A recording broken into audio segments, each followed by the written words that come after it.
Amol sir करा start. Okay. Uh, Good morning, one and all. I welcome all. Today we have an eminent speaker, Mr. Yogesh Murumkar sir, Director and Corporate Trainer, Bharat Soft Solution Pune, for our today's session, that is 8th session for our faculty development program on data science for engineering problem solving. He has completed his graduation and post-graduation from Pune University in Computer Department. A data science and big data analytics enthusiast with more than 10 years of experience, including IT experience and teaching training experience. He has worked for Capgemini India Private Limited for 4 years and worked for clients like Barclays and S. Panky Bank. He has successfully trained more than 300 participants for global certification in data science and big data analytics by Dell EMC. He is global certified trainer in data science and big data analytics. Also, he is Microsoft certified in Python developer. He has good practical hands-on on skills including tools, technologies like Unix, Tableau licensed, Power BI, Hadoop, HBase, Hive, Pig, SQL, R, and RStudio and Python. He has conducted various training and workshops related to machine learning, deep learning, blockchain, big data analytics, and data science for students, professionals at various colleges and universities. Currently, he is training a batch of 100 students and professionals for certification exams in data science and big data analytics at Interdisciplinary School of Science Computing and Department of School of Energy Studies, Savitribai Phule, Pune University. Now, I request Mr. Yogesh Murumkar sir to address the session. Thank you, sir. Over to you, sir. Yeah. uh, Thank you, Mohsin sir. Thank you for Welcome. the introduction. Welcome, sir. Welcome, Yeah. sir. Okay. So, good morning, all of you. As sir has already introduced me, so you might have got an idea about my profile. And without wasting any further time, what we will do is we will straightforward start with the session.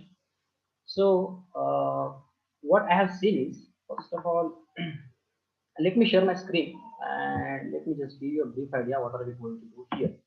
So initially what I will do is I will just try to give you an overview about what we are going to discuss today. So before that, what I have seen from previous sessions, I hope everyone is able to see my screen, right? So if someone is not able to see, just send the message in the chat box. I Yes, hope sir. Yes, everyone sir. is able. Yeah. Yes, sir. It's visible. Now, here, what I have seen from the previous sessions, whatever you people have attended, right? So I have this whole thing, whatever the sessions you people have attended. So what I can see is you started with the introduction part, right? And then you introduction to data science, importance of mathematics and applications. Then data science using Python. Then EDA also you are aware about, exploratory data analysis, right? Then data analytics packages you are aware about, like maybe NumPy, Pandas, Seaborn, couplings, all those packages which we require for making the visualizations, for doing the visualizations and analyzing the data. And you are aware about machine learning techniques also, right? Supervised, unsupervised, semi-supervised, and reinforcement machine learning. These are the different approaches of machine learning. So whatever is given here on day 3, I think you have learned about that. Then you are aware about different classification models, as I can see here that they talked about different classification approaches with the help of different algorithms, and clustering is also there. So I hope you are aware about classification and clustering and difference between them. Okay.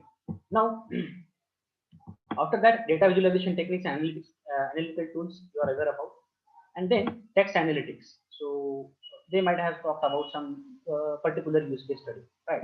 So with this all in mind, I hope that you are aware about preliminary part, or obviously you are aware about some part of machine learning. You might have seen how models are developed. You might have seen how exploratory data analysis is done.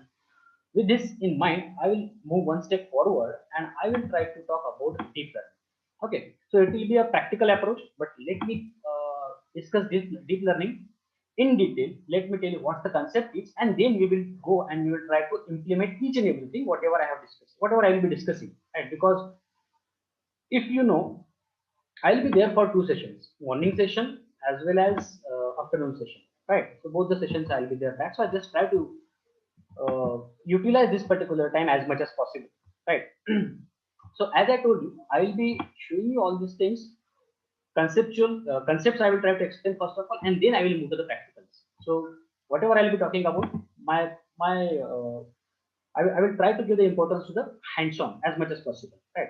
So with all these things in mind, let me go and straightforward talk about what is the agenda, right? So what things we are going to discuss, and just we will try to go in that sequence only, so that everyone will be able to follow all the notes whatever I'll be sharing, right? And let me tell you, whatever I'll be showing you each here, maybe it's a program, maybe it's a theory, maybe it's a problem, whatever, maybe it's a project, right? So whatever I'll be sharing each here, I'll be sharing all whatever I'll be showing here, whatever I'll be discussing here, I'll be sharing all the documents with code, right? With running version of all the things.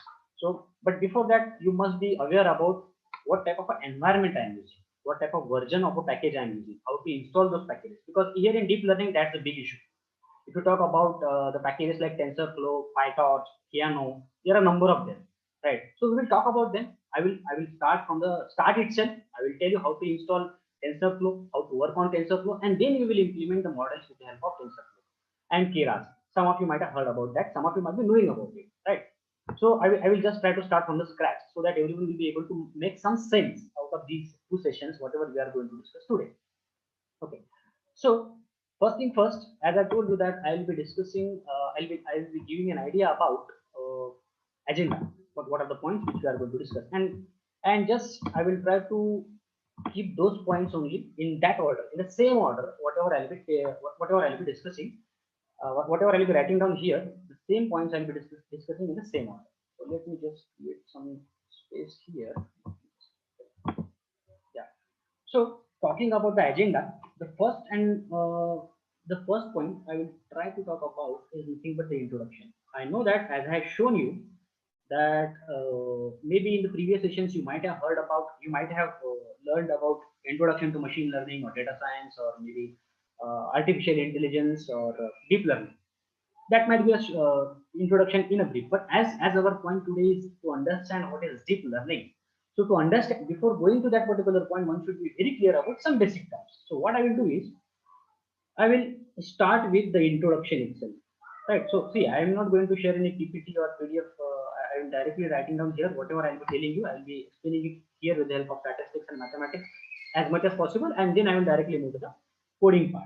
So I will try to talk about introduction to artificial intelligence. Again, I will say that might be you might have discussed this particular thing already, but it will take just 10 to 15 minutes, not more than that, because that's what is. Okay.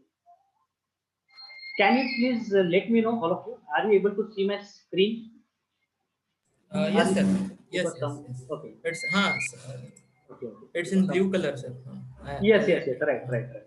So if something is not visible, please let me know. Because I also want everyone to understand all these things, and whatever I'll be discussing, I want you people to implement those, because there will be some assignment for you people. There will be some kind of projects for you people to work on. Okay. So, introduction to artificial intelligence, introduction to machine learning, introduction to deep learning, and introduction to data science. Or in short, I will tell you that what's the difference between these two, between all these terms. And maybe once you get the idea about all these things, you might be in a position to understand what is computer vision, right? So I will tell you where actually computer vision basically comes. We will talk about something called as NLP, natural language processing. Just the introduction kind of part, right? That we will try to discuss here. Once we are clear about that particular thing, let me go and after this, I will try to talk about types, which you have already discussed, right? I will just tell you what's the difference between machine learning and deep learning. That's why I will go and I will again point out this particular point, types of machine learning, right? You might be aware about this particular point already, as I think on the second day or third day only. So there was a session, right? There was a session on this types of machine learning. Mohsin sir, can you just make sure that is my screen visible, because someone named as Redmi is saying that not visible. Is it visible? Whatever I am writing down. Yes, sir. It's visible to me. Means I think yes, everyone is. Yes, yes, sir. Okay, if you people want that. Uh, it's visible, sir. No So problem. I hope all the participants, I hope it's visible to everyone. Sir, there is a request, if possible, I will change the change the color, sir. color and font I- as well, Is if it possible. okay? Yes, sir. Yes. Okay, I will try to increase the font also, no problem. So third point, I will try to talk about, I will show you how to install TensorFlow, because TensorFlow is the library which we are going to make use of for all the practicals, whatever I am going to show here. So I will talk about TensorFlow, what is TensorFlow, and we will install it. We will install this particular thing. I will show it how to install it in your case. I will talk about PyTorch. It is one more option which is available, and which can do all the things what TensorFlow can do, but there is a little bit of difference between these two. Right, there is some difference. We will try to talk about that too. So I will talk about PyTorch. Then there are other packages which are available for deep learning. One is called as DL4J. Right. I will show you what it is. One other one is called as Theano, and one more is called as Cafe. So even though there are different packages, different libraries which are available for working on deep learning projects, but in this case, for this particular sessions, I'll be making use of TensorFlow, right? And last but not the least, I will be talking about Keras. Keras is by default available in TensorFlow, so that's why I did not write it down specifically, right? So you can make use of TensorFlow or PyTorch or any one of these, but I'll be using TensorFlow, and I will be using Python for that, right? So that is the third point I'll be showing you, and I will be discussing those things, right? After that, once we install TensorFlow on our machine, once we create the environment with the help of TensorFlow, I will move forward and I will talk about deep learning in detail. What is deep learning actually? We will try to see the definition of deep learning, and we will try to understand what's the concept of deep learning in detail and how it actually works. With the help of some examples, we will try to understand what's deep learning in detail. Right. And once that is done, I will try to move forward and I will try to talk about different types of deep learning. So here in this case, specifically, I'll be talking about artificial neural network. Okay. Then I will be talking about convolutional neural network, and then recurrent neural network. Implementation wise, I'll be showing the implementation for ANN and CNN, because one architecture itself is going to take a lot of time along with the theory plus explanation, right? So maybe I will try to show you one of the examples for this and one of the examples for this. Right. So in this case, I will be dealing with image data. So to implement ANN, I will be showing you some examples, and with the help of which I will be taking some data, and with the help of which you can go and you can develop artificial neural network. So first of all, I will try to clear the concept about all these things, ANN, CNN, and RNN in a short, and then we will try to talk about the next point, and which we are going to require to understand the working of deep learning, and that is nothing but we will try to see what do you understand by neuron. What do you mean by neuron, right? Many of you might have heard about it. It's a biological term, but we will see what is this and why we are actually trying to learn this particular thing. Then we will talk about something called as activation function, which is again a very important part whenever someone wants to understand what deep learning is and how actually it works. We will talk about one more important term that is called as gradient descent, or we can call it as gradient descent optimizer, right? So we will see what is gradient descent optimizer. Again, this is also one term which we are going to need for deep learning, for working in deep learning projects. Once we are done with this one, I will try to talk about something called as back propagation. Okay, so back propagation also we will see. So these are some of the important terms which we are going to need to understand the working of deep learning models, right? And how actually the target is achieved with the help of all these things. Once that is done, seventh point I will try to talk about is actual implementation. Whatever I was saying that I'm going to implement artificial neural network, I'm going to implement CNN with some examples. So here we will implement artificial neural network. Here you will implement ANN in Python. I'll be using Python language as I told you. I'll be telling you the tools also which you are going to need for this, right? So I'll be implementing artificial neural network in Python. Once that is done, once everything is clear, once you get the basic knowledge of artificial neural network and what is deep learning and how actually it works, I will move forward and implement ANN with one more type of a data, but this time it will be different data. So here what we will do is I will try to go and implement ANN for medical data, right? So the data which is related to healthcare, I can say. So I will try to use medical data. Here we will try to what you can see here, you will try to identify a patient whether patient is affected by breast cancer or not, right? That is what is our target is. So I will show you how to fetch the data in real time, and then how to create the model, that is artificial neural network, based on that particular data. So that will be the 8 point I'll be discussing on discussing. After that, the ninth point I'll be talking about is whatever the models. So for example, in previous sessions also, you people might have created different models, right? So instructors might have shown you different models. So how to do deployment of those models onto cloud, I will try to show you that, because whatever the models I am discussing for deep learning, same steps you can apply for those models, and you can deploy those models onto cloud. So deployment of model onto clouds. So here what I will do is, now you have different options for clouds. So you can deploy your model onto Amazon Web Services, right? You can deploy your model onto Pivotal Cloud. You can deploy it onto Microsoft's Azure Cloud. You have Google Cloud Platform, which is a product of Google, or you can have one more cloud which is free, and that is Heroku. So in my case, what I will be doing is I will be deploying the model onto Heroku Cloud, so that you people will also be able to make use of my project, right? So in this case, what I will do is I will deploy a simple project onto cloud, so that I will share the link and you will be able to use that particular project. So in my case, I will be using this particular cloud. I have already created my account on this one. I will be showing you each and every step how to deploy that particular model on the cloud. Okay. Once the deployment of model is done, deployment of a model on the cloud is done, I will move to the next practical example, and here I will implement CNN. Okay. Because why I have taken this particular deployment of a cloud, because you can go and you can deploy your ANN and CNN models also onto cloud, so that everyone will be able to make use of that, right? So I will implement CNN, and for this, I will implement CNN for image data here. I will show you how to create a model with the help of image data. So what I will do here is I will try to get the images of dogs and cats, right? And our model is going to identify whether it's a dog or a cat if we show it the image. Let me show you what type of a data it is. So let me first of all clear this thing, and let me once again go and try to show you what type of a data we are going to make use of for creating or for implementing convolutional neural network, CNN. Let me go here, let me minimize this particular window, and let me go to the folder where that data set is.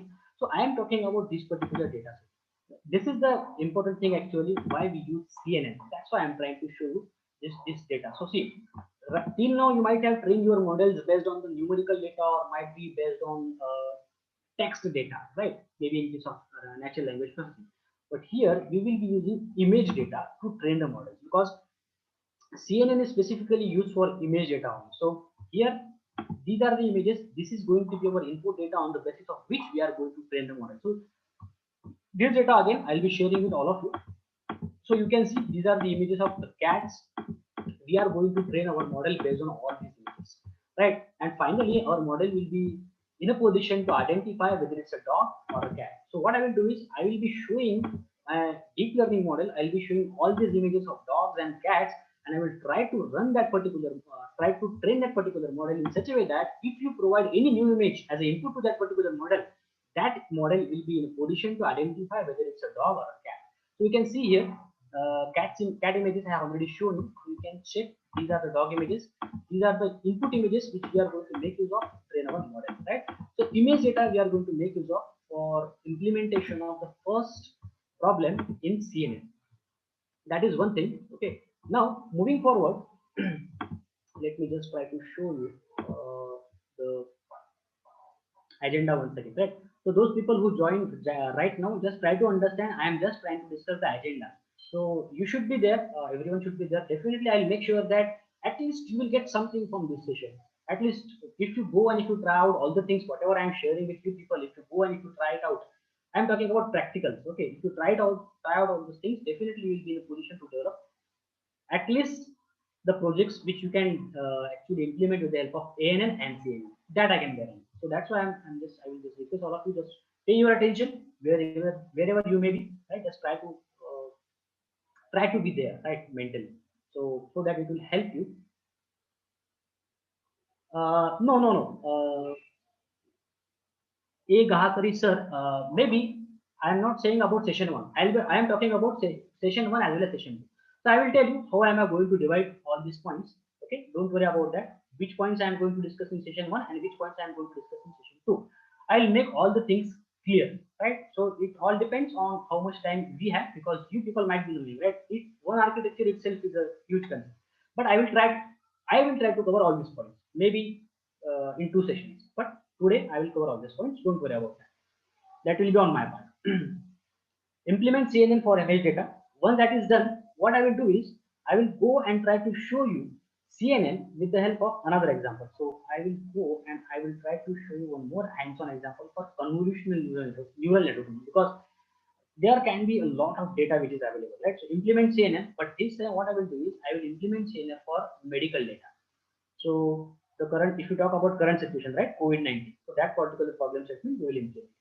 So I will implement convolutional neural network for medical data, and here we are going to use X-ray images, right? You might be knowing how actually doctors detect whether the patient is affected by COVID-19 or not, positive or negative, right? So they make use of X-ray images, or from that they try to find out whether there is a chances of pneumonia, and then they try to be in a position, or they ask patients to go for some tests and check whether you are affected by COVID-19 or not. So that particular data set I will show you just now, which is about pneumonia.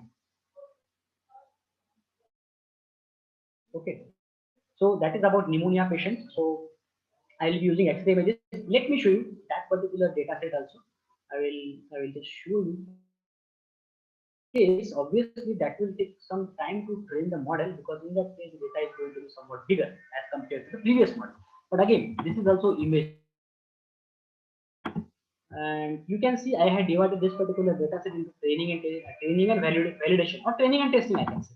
So I will go to training. Not in training, we'll see the data of the patients who are affected by COVID-19 and the patients who are not affected by COVID-19. That means positive patients and negative patients. So these are the X-ray images. I will go inside this folder, and now you will be able to see this is the data I am going to make use of to train my model to identify whether the patient is affected by COVID-19 or not, or whether it is a positive or negative. Right. So let me just show you how actually it looks like. So whatever you are able to see, all these images, these are the images of the patients who are affected by COVID-19, or they are having pneumonia, and they are positive, right? You can see these images I will be making use of to train the model, which we are going to implement with the help of convolutional neural network, right? So this is the data of the patients who are positive. Let me go inside training, and let me go and let me show you the data of the patients who are negative or normal, who are not affected by COVID-19. So that data actually looks like this one. So let it just open. So this is how it looks like. If let me just show you this so that you will get an idea what the difference between this, right? But the basic point here is that in both the cases, we will be implementing, or we will be training the deep learning models with the help of image data. So it is going to show you a lot of difference in the time. This model is going to take more time as compared to the previous model, which I talked about, right? That is nothing but cat and dog, right? So why am I specifically trying to show you all these things? Yes, yes, Sudhakar Mali sir, yes, I will cover all the points. Don't worry about that, right? I will cover that. So that's why I'm here. Don't worry about that. It is just that there should not be any kind of a problem like power cut or something like that. Even though that there is a problem, we will take care of that one also. Don't worry. Okay, because that's what I have seen sometimes because of some unwanted problems, right? Many times we need to discontinue and again connect and all this. But I will cover all these points because everything is ready with me. Don't worry about that. As I said that I'll be sharing each and everything. Right? Yeah. So this is the data of the patients who are not affected by COVID-19. So what we need to do is, so this COVID-19 data set I have divided it into training and testing, or training and validation. So same thing you will see in validation also. We have the data of the patients who are affected by COVID-19, and these are negative patients, right?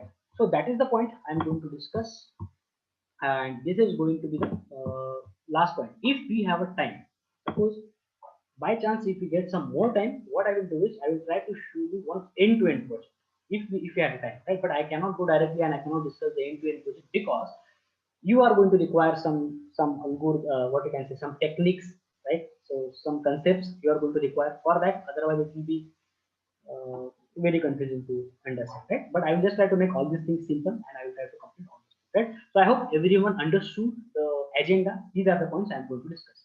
Introduction, AI, ML, DL and DS, types of ML, TensorFlow, and all these packages I am going to discuss. I will be showing you the implementation, the installation of TensorFlow, because this is very very important point. Many times, many people actually face many problems here. So I will be telling you which version of Python one should use and which version of TensorFlow one should use to install it correctly and to make it work in your case. Okay, and then I will try and start with deep learning in detail with statistics and mathematics, whatever we require, and with example. And then types of deep learning, ANN, CNN, RNN, and what is neuron activation function, gradient descent optimizer, backpropagation, and implementation of ANN with the help of Python, implementation of ANN for medical data, again in Python, where we will try to identify whether patient who is affected by breast cancer or not, and then we will deploy our model into cloud. One model I will show you will deploy it into cloud, and then finally we will try to work with the image data for identification of a cat and a dog, and we will try to identify whether the patient is affected by COVID-19 or not. Again, in both the cases there will be image data, right? So this is the agenda. Let me just try to take the screenshot of this thing, because many people have told me that I should cover all these things. So I will show you the agenda, and this agenda, everything whatever I will be writing down here also, each and everything will be provided to you people. So don't worry about that. So again, once you get, even if you get the code and all those things, you people will be in a position to make some sense out of all this, right? So let me just clear everything. Okay, so what I'll be doing is, whatever I'll be writing down on the screen, I'll be taking the screenshot of that, and I'll be creating a document, one document, so that once you people get everything, you will be able to refer this kind of thing. So it will save your time. No need to refer the 4 hours of video. Just you go and you refer the document, and it will make some sense out of that, right? So that is the thing which I wanted to tell you. That's the agenda. Let me just try to save it, otherwise I will forget. Okay.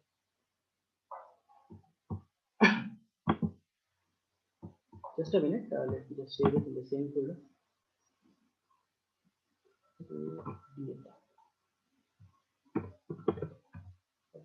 So let me save. So now moving forward, and I will talk about the first one. That is the thing, but introduction to artificial intelligence, machine learning, deep learning, and data science. So let's first of all, uh, I will be discussing artificial intelligence, machine learning, deep learning, and data science. See, I know that these things are already covered, but I just want to point out the difference between deep learning and machine learning, because you people have little bit of idea about machine learning right now, right? That's why I'm discussing all these things. So you might have seen, many people might have discussed this particular concept of machine learning or data science or AI. You might have seen that famous Venn diagram, right? So I will also be going with that particular thing, and I'll be telling you what is the difference. So let me just go here and try to show you. So see, AI is a bigger umbrella, right? Everything is actually going to come under artificial intelligence only. So you are going to get this kind of explanation in many books also, right? AI, this is what is your AI. Everything, whether it is machine learning, deep learning, data science, computer vision, natural language processing, whatever it may be, it is going to come under AI only. And that's why I told you AI is a bigger term. So what is AI? If I want to define AI, generally I start with this particular explanation only whenever I want to deliver some trainings on whether machine learning, data science, or artificial intelligence. So or deep learning, I start with this one only. So what is AI? AI is actually enabling the computers, or to enable computers to think, right? To think like what? To think like humans. So artificial intelligence enables computers to think. That is a simple definition of AI. In short, it makes computers understand like human brain. Right now, talking about the next term, and that is nothing but machine learning. So as I told you, everything actually comes under artificial intelligence only. Right? So machine learning also is a part of artificial intelligence. Again, you might be aware about this particular thing also. Just wait for some time, I will tell you the difference. Machine learning. So machine learning is a part of artificial intelligence. Now, if I want to define machine learning, so in a simple term, I can define it like this. It is just a bunch of tools. That's it. Machine learning is just a bunch of tools. It is, you are going to make the different tools, and specifically which types of tools? Bunch of statistical tools. Right? So machine learning is a bunch of statistical tools To learn from what? To learn from data, right? Because without data nothing is possible. Data is the oil. Without data we cannot do anything. You cannot go and you cannot prepare machine learning models, and you cannot even create deep learning models. So data is the oil. So machine learning is bunch of statistical tools to learn from data. And data is what? Data is just a raw material. Information is the processed data, right? So that is nothing but machine learning in a nutshell. Now let's try to come to the important point, that is our today's point, and that is nothing but deep learning. Let me try to talk about what is deep learning now. Right. So as we have seen, machine learning comes under artificial intelligence. Deep learning comes somewhere here inside machine learning. So you can say deep learning is a part of machine learning, right? And if I want to define what is machine learning, and anyway, we are going to talk about this particular term in detail specifically. My focus will be on this particular term only. So that's what we want to discuss from the start. So deep learning, if I want to define, it is a much more recent terms, maybe from 2007, 8 or 9, right? And this is all about making use of something called as multi-layered neural network, right? So that's what we want to understand. If you people remember what I have written in agenda, I have written that we are going to discuss something called as neural network. So we will see what is this neural network, and why it is so important, right? So deep learning is something which is making use of something called as multi-layered neural network. And assuming that you people are not having any idea about this, maybe some of you might be having some idea about it, but I will be starting from the scratch. Okay. So right now you might have heard about many people what refer to it as Google's AI. You might have heard about something called as Google's artificial intelligence system, right? Google's AI. It's a very famous thing, right? And many people make use of it. Google's artificial intelligence system. So Google's artificial intelligence system are mostly based on deep learning, right? It is basically mostly based on deep learning system, right? So some of the most important, if I want to talk about deep learning, some of the most important advances in artificial intelligence, maybe in the last 10 to 12 years, have been happening in this small area, and that is called as deep learning, right? So I will try to focus on deep learning more later on once I show you the difference between all the things, all these four terms. Now let's try to move once, as we have discussed artificial intelligence, machine learning, and deep learning. Now let's try to talk about something else, and that is nothing but data science. I will tell you first perspective. So which I generally follow. So I will say that deep learning is going to be here. Data science is going to be here. Data science is going to have everything from artificial intelligence, machine learning, and deep learning. This is what data science is, right? So if I want to define it, and I will try to talk about other side also, because I have seen many people talking about other definition other than this for data science. So I will try to talk about that particular point also. If someone is having some question, just wait for some time. I will try to talk about that particular point also. So this is data science. Now, you from this particular Venn diagram, you can see that data science has some overlap with artificial intelligence technique, right? You can see data science has overlap with artificial intelligence technique, with machine learning techniques also. It has some overlap with machine learning techniques also, but not so much overlap with deep learning, right? But data science also has other areas other than this, other than artificial intelligence, machine learning, deep learning. Data science has other areas also. So in a nutshell, data science is all about understanding or making sense of data. So if you ask me what is data science, in simple words, I will try to write down the definition of data science in such a way that just in a simple word or in a one line, I will try to write down. It is just making sense of data.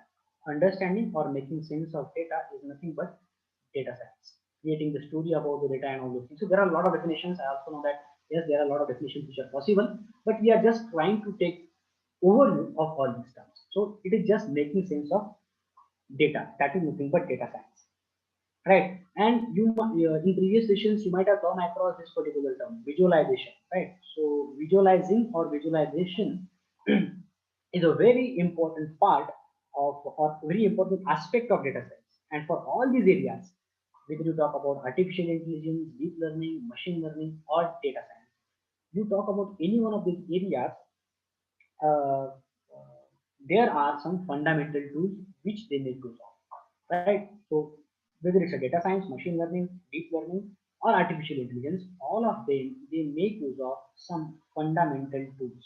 So what are those fundamental tools? So many people might have told you that, okay, if you want to understand data science, you should be familiar with statistics, you should be familiar with mathematics, you should know this programming language, that programming language, and so on.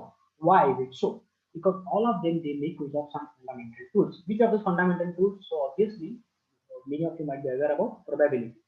Probability is the one which you are going to require for that, or which all these domains make use of.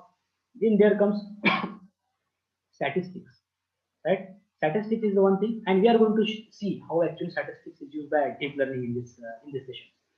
So statistics is the another fundamental tool which all of these make use of. Then there comes linear algebra, right? Many of you might have worked with linear algebra when you have learned the subjects like mathematics. There comes another tool, fundamental tool, that is the thing called matrix algebra. You might be knowing about eigenvalues, eigenvectors, matrix, right? One dimensional vector, two dimensional vector, and so on. And obviously, there are some methods which we call it as numerical methods. So trapezoidal rule and all those things you might have heard of in mathematics. If not, no problem. Okay. So numerical optimization, and obviously, last but not the least, you can make use of all these terms, but you cannot implement if you do not have one more fundamental tool, and that is nothing but computer programming. Right. So without computer programming, we cannot go and we cannot implement a model. Right. Computer programming in the sense language, whatever the language. So in this case, suppose I will be making use of Python language, right? But it's not like that. One can develop all the models with the help of Python. There are different ways. There are different options you have. There can be R language. You can make use of. Even you can make use of Java for developing all the models. Whether it's a machine learning model or any other, you can do. You can make use of all these things. Even in deep learning also.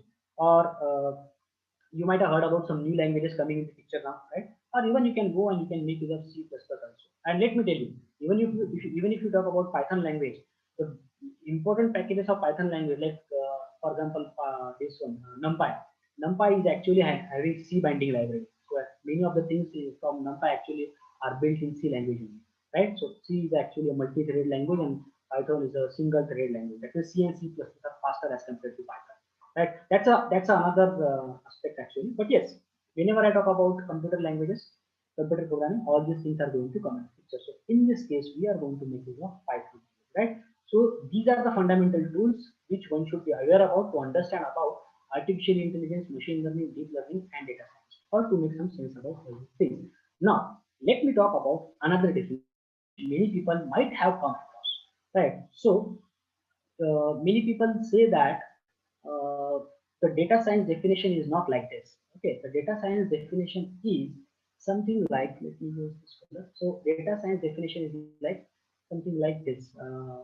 What they say that data science, they say that data science and artificial intelligence are same, right? So I will not say that this is absolutely wrong. I will not say that it's absolutely wrong. To some extent, obviously, it's correct. It's not at all wrong. But to be more precise, I will say that data science is having everything plus data science is having some other things other than AI, ML, DL, right? So I will not say this definition is also incorrect. It is also correct. But to be more precise, I will say data science is going to be like this. Whatever you are able to see here, I will just again once again circle it. Just try to understand it. But this is also not incorrect. It is also correct. So try to understand that particular part. And I talked about something called as NLP, computer vision. So you can say they might come here also. Right? NLP, like sentimental analysis, you might have heard about. Computer vision is like scenario. This is what the scenario about all these terms, right? So this is what I wanted to discuss about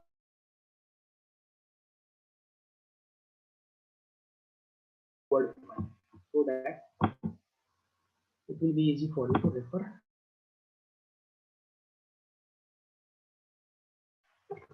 And now let me clear everything. So I hope you people are clear about all the concepts. To go and try to do the first thing, that is nothing but installation of TensorFlow. Why am I going? Why I'm going to install TensorFlow first? Because TensorFlow is the thing which you are going to require to run your models, right? Without that, we cannot go and we cannot develop the models. And that's why what I will do is I will try to show you how to install TensorFlow in your cases. And let me tell you one more thing. In all the sessions, I will be making use of two tools. I hope you have already used Anaconda Jupyter. So Anaconda is a distribution, right? In this distribution, there is one notebook which is called as Jupyter. In my case, I'll be using Jupyter. You can make use of any other tool you want, maybe Spider or something else, or maybe you can go and you can make use of some online notebooks like Colab. That's also okay with me, no problem. You can go and you can, but in my case, I'll be using Jupyter Notebook. What else I am going to make use of is PyCharm. The project which I will be showing you, which I am going to deploy onto cloud, for that I am going to use one IDE, Integrated Development Environment, right? Because in real time, that's what we do.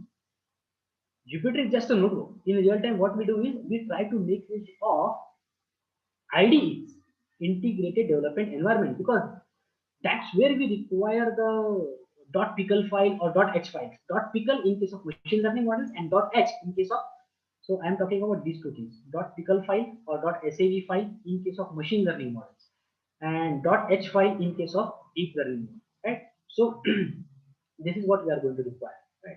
So I will be using Anaconda, Jupyter and PyCharm.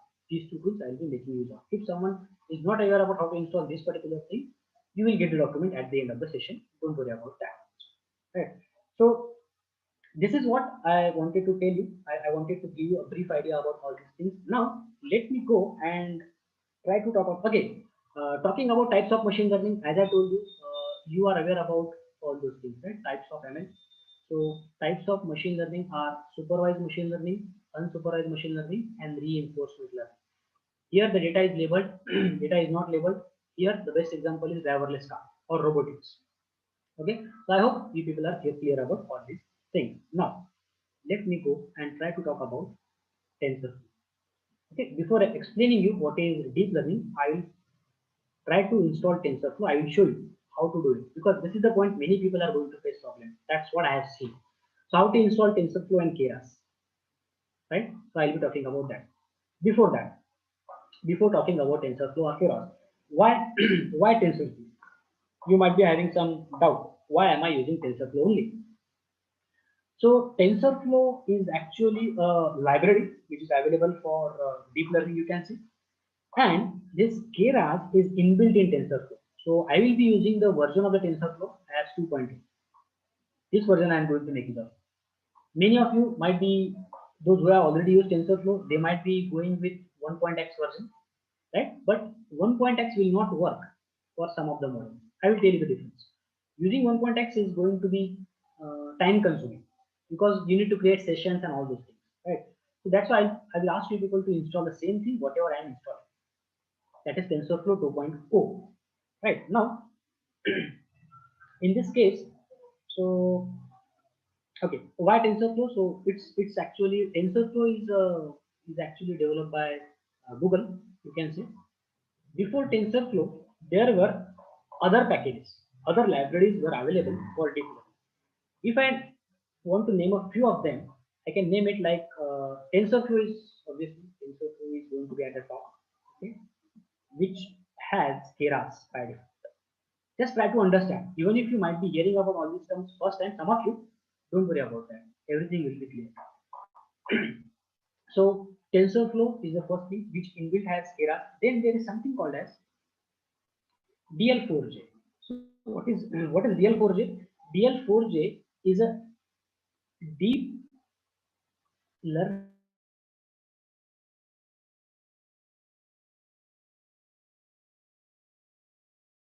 deep learning. So DL4J will be used by people who are using different deep learning models.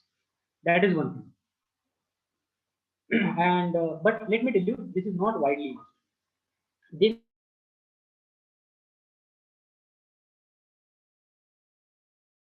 this is also one package which can be used for developing deep learning models. There comes PyTorch. Just try to understand. It's not like that there is only TensorFlow. There are other options also. PyTorch is also good. The only difference between TensorFlow and PyTorch is that TensorFlow is a product of Google and PyTorch is developed by Facebook. That's the difference. and it is in-housely used by the companies like Facebook and Twitter. They make use of this, right? But working of these things, most of the times you will see that it is same. And the difference is that PyTorch has some, what we can say, it contains some pre-trained models. PyTorch contains some pre-trained models. Okay. Now, TensorFlow, DL4j, Theano, and then there comes something called as Cafe. CAFFE. What is this Cafe? So Cafe is actually based on C++ language. Those who make use of C or C++ kind of language to develop deep learning models, they can make use of this one, right? But in our case, I'll be talking about this one. I'll be talking about the installation of this one first, and then in all the assignments, I'll be making use of TensorFlow 2.2, right? So with this knowledge, and again, you might be having a doubt that what is Keras then. So let me tell you, TensorFlow is a library, and Keras is like high level kind of a GUI kind of a thing available, high level interface available for TensorFlow. Okay, and in case of PyTorch, these inbuilt things are also available. It's not like that they are not available. So you might have heard about some packages like Seaborn, Matplotlib, couplings, and all those things, right? In machine learning. So instead of those packages, we use these kind of things in deep learning. Obviously, everything in deep learning, if you talk about all the packages, most of the things are based on NumPy package. And NumPy is the thing which you might have come across in machine learning, right? So many of the things you will see that, because whenever we will deal with image data, NumPy is going to come into picture, right? And that's why this NumPy package, even though it's very basic, but very, very important, right? So these are the things which we are going to discuss. Now I will start with the installation of TensorFlow. Okay, so let me show you. There are about 6 to 7 steps which you need to follow to install TensorFlow. I will show you what is the first step one should do. Okay, so let me again here. Let me just make sure that you will receive everything. I'm doing it. Go here, control V, and let me clear. No. So that's what basic idea about all the packages. Now let me go and try to show you how to install TensorFlow. So what I will do is I will open Anaconda prompt. Okay, so understand, whenever I open the Anaconda prompt, just try to understand what are you able to see. So the one thing you are able to see is this thing, base. Just try to concentrate here, base. What is this base? Can anyone tell me what is this base? As you people are already aware about basics of machine learning or Python. Can anyone tell me what is this base in Anaconda prompt? Just say me the answer in the chat box. Let me know. What is this base called as? What is the significance of that? Can anyone tell me if I am audible to all of you? Yes, do you have any idea or not? Just let me know. I hope I am audible to all of you. Yes, sir. Yes, you are audible, sir. Yeah. So participants, can you tell me what is this base? Anyone? Okay, I got some answers. Okay, so someone is saying no idea. No problem. So and base is called as environment. Base is called as environment. And always remember, as I am using Anaconda's Python, so by default, the name of the base in that case, name of the environment by default is base. Base is the environment which is available in Python. No, it's not a kind of ID. Sonali Kairnar madam, it's not ID. This is called as environment. And what is environment actually? Environment is something where you have everything at one place. Okay, that is called as. Okay, if my voice is little louder, you want my voice, you want me to be little louder or what? The base will confirm from. Okay, Bhaskar sir, let me know. Little louder. Okay, I should be little louder. No problem. Okay. So see, what I am trying to tell you is this base by default, whatever you are able to see, this base is called as environment, and environment is something. Right, right, Srinivasa, right, Srinivasa, yes, it is right. So by default, you are going to see base environment. Now our target is what? For deep learning, you cannot make use of this kind of an environment because in this you do not have a package called as TensorFlow. So whenever you are working on deep learning, always remember that you should create a fresh environment. You should not use the default environment which is available in case of Anaconda's Python, or maybe whatever the tool or whatever you are going to make use of. You cannot make use of that thing. Maybe you could have made use of all those things in case of machine learning, but in deep learning, no. Because TensorFlow requires some specific versions of Python. That's what we need to take care of, and that's why many people face many problems in installation of TensorFlow. So try to understand. Base is just an environment. Now what I am going to do is I am going to create a new environment. Right, Srinivas, right. It is right, absolutely right, whatever you are saying.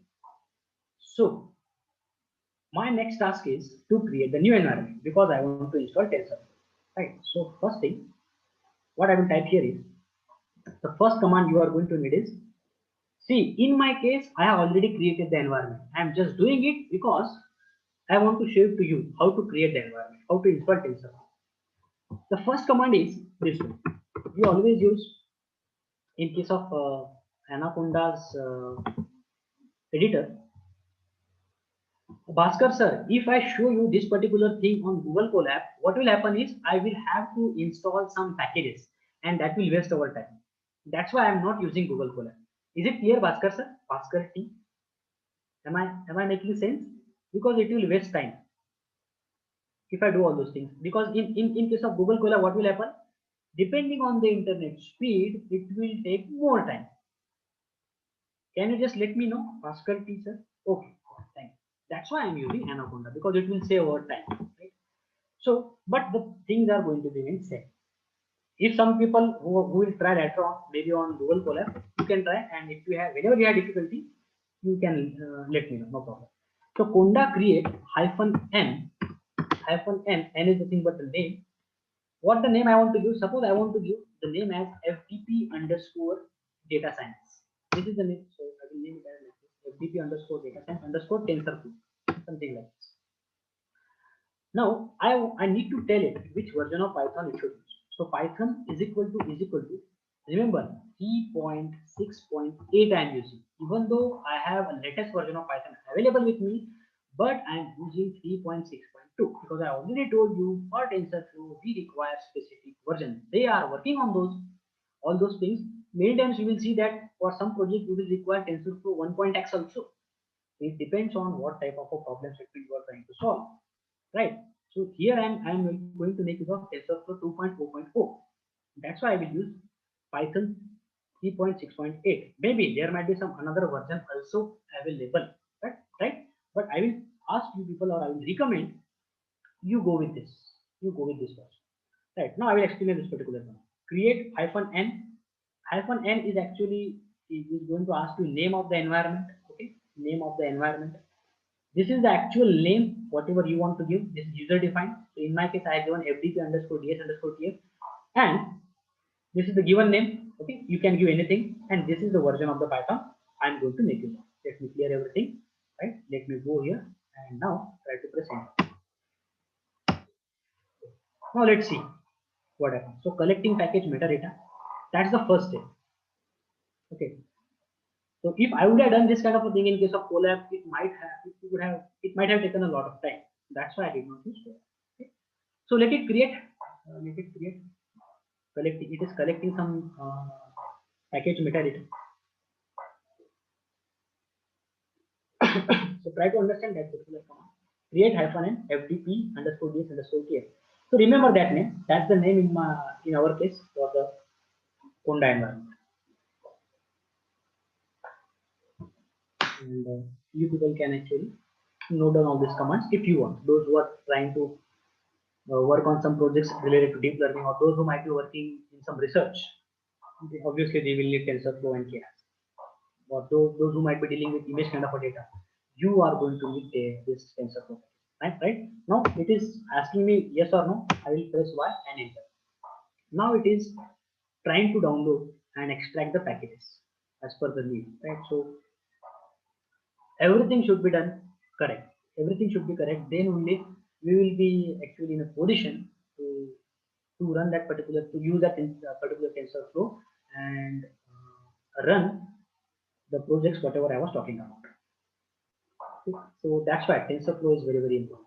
See, in my case, TensorFlow is already installed.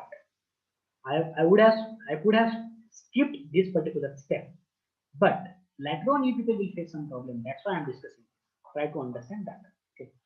Now, after that, you just need to fire a command, conda activate. Conda activate. And what is the name of the environment I have given? FDP underscore data science underscore tensor. So you just need to fire this particular command. If it is not visible, let me just right. This is the command conda space activate space name of the environment which I am trying to create here, and just press enter. Now see, just try to understand. I am inside the environment which I had just now created. See, earlier it was base. Now it is FDP underscore data science underscore tensor. Try to understand this. That means I am not using base environment now. I am using the environment which I have just now created. Try to understand this, right? Yet we are not done yet. There are some more steps we need to follow to make sure that TensorFlow is properly installed. So pip install command you might be knowing, right? There are different ways. I will not say this is the only way.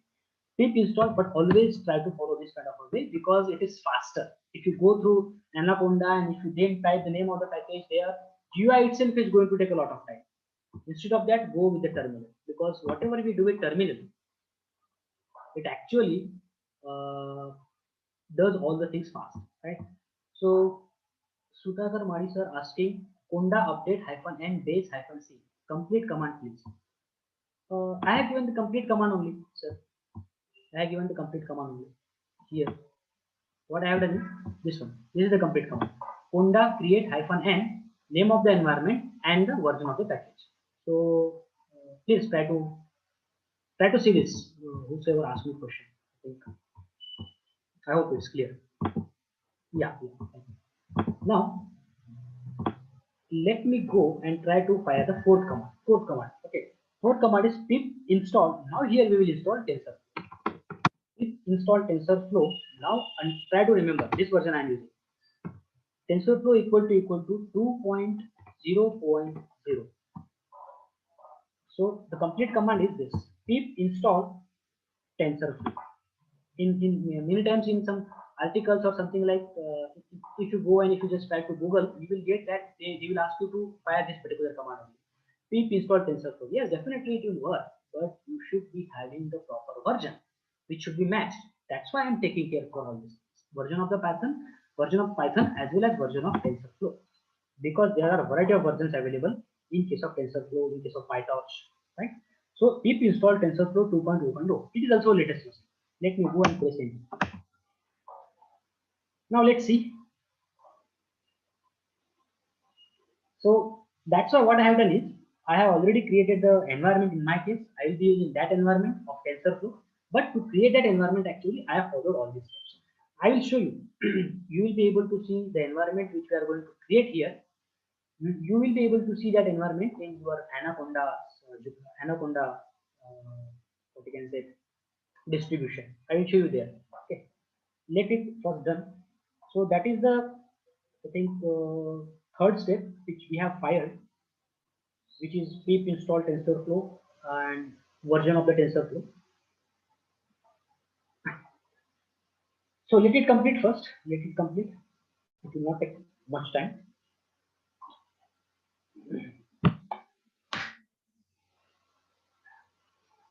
After that, next step is just check whether you will be able to log into Python through this command prompt.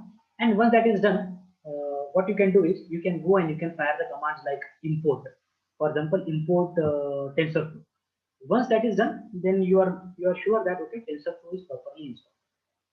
So let this particular step complete. Actually, this is the last step I can say.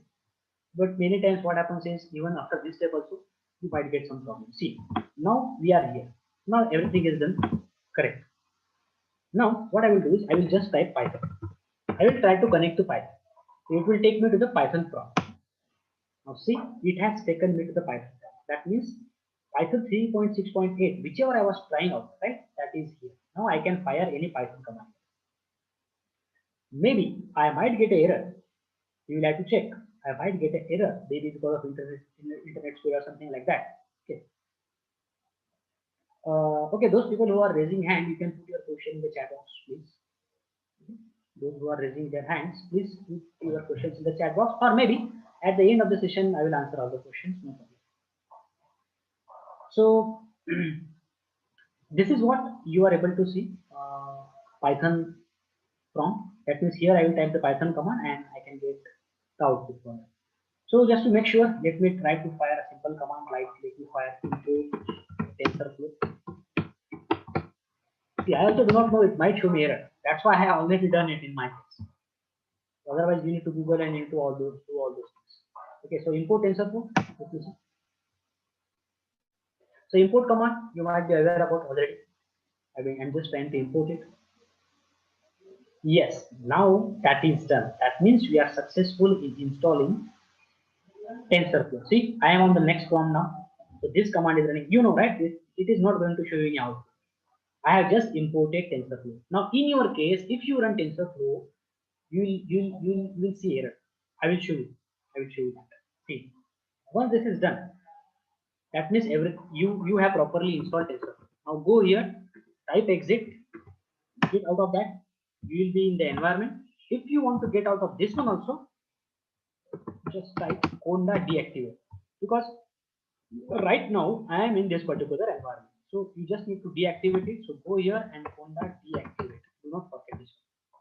Okay. So environment is already created successfully. Just type conda deactivate and press enter. Now I am in this environment again. Right. Now if you want, you can close this particular. Now I will show you the same environment which we created in the Anaconda distribution. So let me go to the Anaconda distribution. I hope you people are familiar with this thing. You might have come across all these things in previous sessions. What this is called as? This is called as Anaconda. So Anaconda distribution, whatever you are able to see here, we have Jupyter node, right? So what are we going to do here is, here you can see right now it is making use of base environment. So what do we want here for deep learning? We do not want base. We want TensorFlow environment, which we created just now, or the one which I have already created. I will make use of that one because I have already installed all the necessary packages which we are going to require for executing the projects, because that will save our time.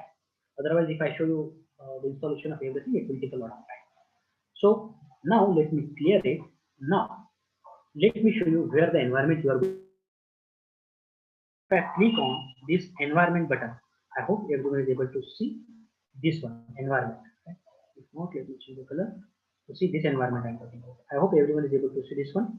So what I will do is I will click on that and I will see which environments are available. Now here you can see all these environments are available in my case, because I have worked on some more projects. You might not be able to see all these environments in your case. You might be able to see only this environment in your case. But in my case, I have created a lot of environments. If I want to show the environment which you created just now, let me search it. See, are you able to see FDP underscore DS underscore TF? This is the environment which we have created just now, and we were successful, and that's why you are able to see the name of that environment here. This is what I was talking about. I hope everyone is able to make some sense here. Right. Now, what I will do is I will use that environment, because I already told you we are going to require TensorFlow package which we have just now installed. So I will go and I will use the TensorFlow environment which I have created with my name, because again the same thing, I have followed the same steps whatever I have shown you. So I will just click on this. See, I clicked on this. Now it is going to change my base environment and it is going to make it as TensorFlow underscore YPM, which is the same, which I have actually installed the same way just now I showed you, right? So this thing. Now, what will happen if I go and if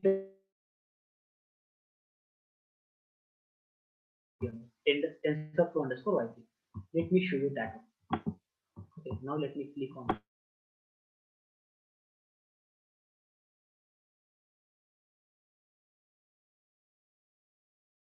to create the deep learning projects. So this is what you need to do. before running the projects which I'll be sharing with you. You need to make sure that you should be using TensorFlow environment, right? Because if it would have been a base environment, I would not have been able to run the command import TensorFlow. And from this TensorFlow environment now, tf underscore ypm in my case, which I already created, now I will launch it. This step you need to take care before running any model or before trying to create any model in deep learning. That's what time consuming part for many people. That's what I have seen. That's why I tried to share with you how to install TensorFlow package in case of Python. Okay. So that is the thing which I wanted to talk about the installation. Now I can go and I can launch Jupyter and I can work on different projects. Right. Before that, now let's try to move to deep learning. So here what I have done is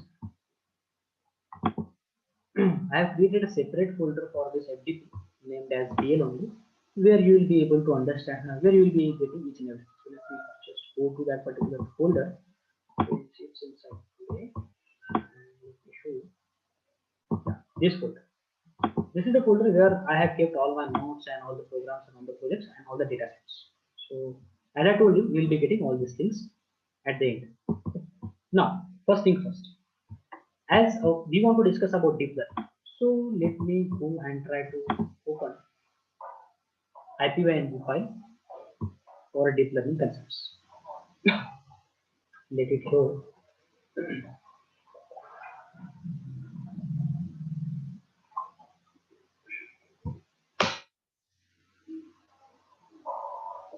Now let's try to start with this deep learning. Okay, so what is deep learning? Obviously, first question is what is deep learning? So when you people want to learn about deep learning, you can refer this IPYNG file. Okay, this is specifically for your reference. Whatever I'll be talking about here. So this particular thing I discussed. Okay, so if you want to understand deep learning theory, what is the architecture and all those things, which are the layers which are used in deep learning, so everything you will be able to see here. Why is it so important? Deep learning, right? And which are the services, right? How you can do. I talked about these packages, right? DL4j, Theano, PyTorch or Torch it is called as, right? TensorFlow, Cafe, and who actually invented the concept of deep learning. All those things you will be with mathematics, with statistics, and with the explanation of each and everything. What is perceptron, what is neuron, right?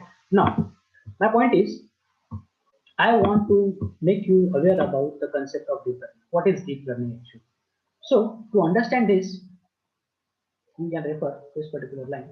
So, we first need to understand the relationship between deep learning with machine learning, which we try to talk about, right? So, we need to understand the relationship between all these things. So, again, let me go to this black screen. Let me try to talk about all these points. So here, as we have already talked about deep learning, machine learning, and artificial intelligence and data science, we have already talked about the differences between all these things. Specifically, if I talk about machine learning and deep learning. Okay. So,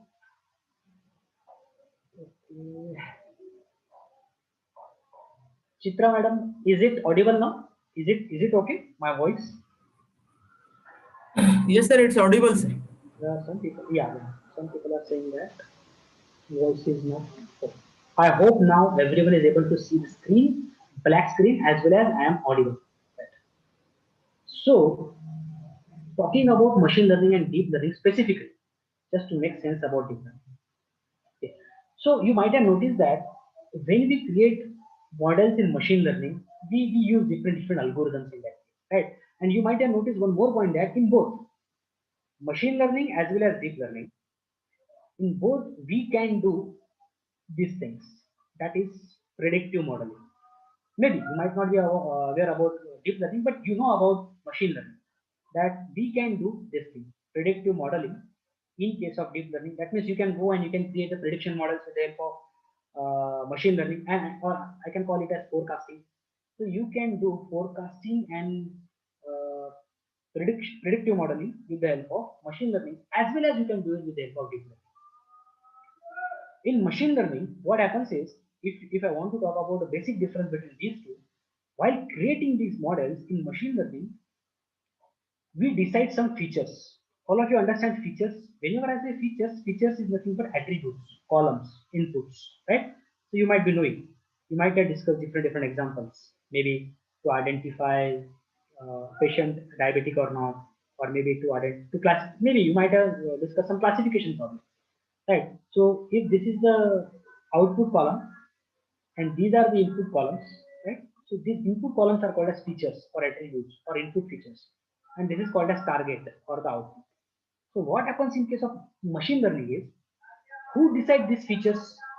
So while creating the predictive modeling or while creating forecasting, we decide the future. We decide the features which affect output, which is going to affect output. For example, if you want to predict the marks of a student based on his previous marks. So this marks of the student, final marks of the students, will be dependent on which features. Who decide that? So we decide that, right? We decide that. So in machine learning, we decide the feature which affects the output. For example, predicting the marks of a student. So whatever the features that affect the marks of a student, those features will be decided by human. That's what happens in case of machine learning. So as a so who decide these features? We decide these features. So there is a human intervention in case of machine learning to decide the features on which your target variable depends on. Right? That is machine learning. That's what happens in case of machine learning. But if we talk about deep learning,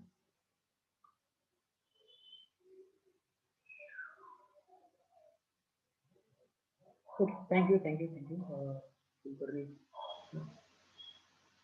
Thank you. I will proceed forward. So maybe if anyone is having question, please let me know in between. That is also open up. So what I was talking is, whenever we talk about machine learning, it's there is a human intervention. But in case of deep learning, if we talk about deep learning, here the features will be selected by system. Try to understand very basic difference between deep learning and machine learning. Though we have seen that deep learning is a part of machine learning, yeah, that's true. But the basic difference between deep learning and machine learning is that in case of machine learning, there is a human intervention, but in case of deep learning, there is a system who is going to select the features on which your output is dependent on. Right? So if you talk about deep learning, here the features will be selected by system itself. There is no human intervention.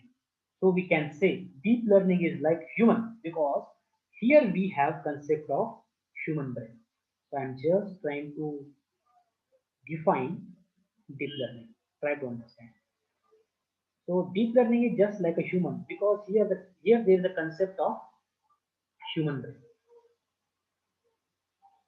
Which method is good for data science, sir?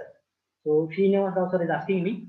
So deep learning has a wide range, sir, because you can do the things which you can do with machine learning, you can do those things with deep learning, but vice versa might not be.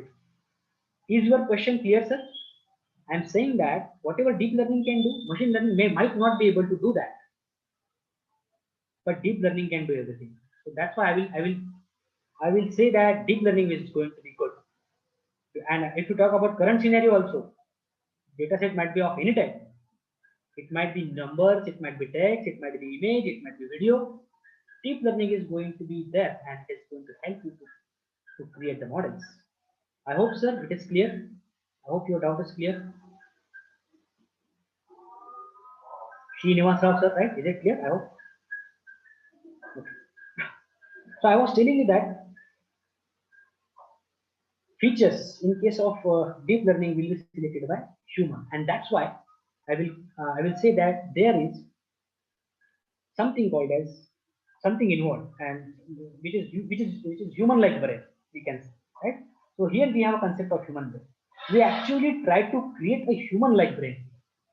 For example, as if our brain works, we want our machine to work in similar way in case of deep learning, right? We want our machine to work the same way as human brain works. So making an artificial brain, try to concentrate on this particular term, making an artificial brain. So making an artificial brain is basically called as artificial intelligence, I can say, right?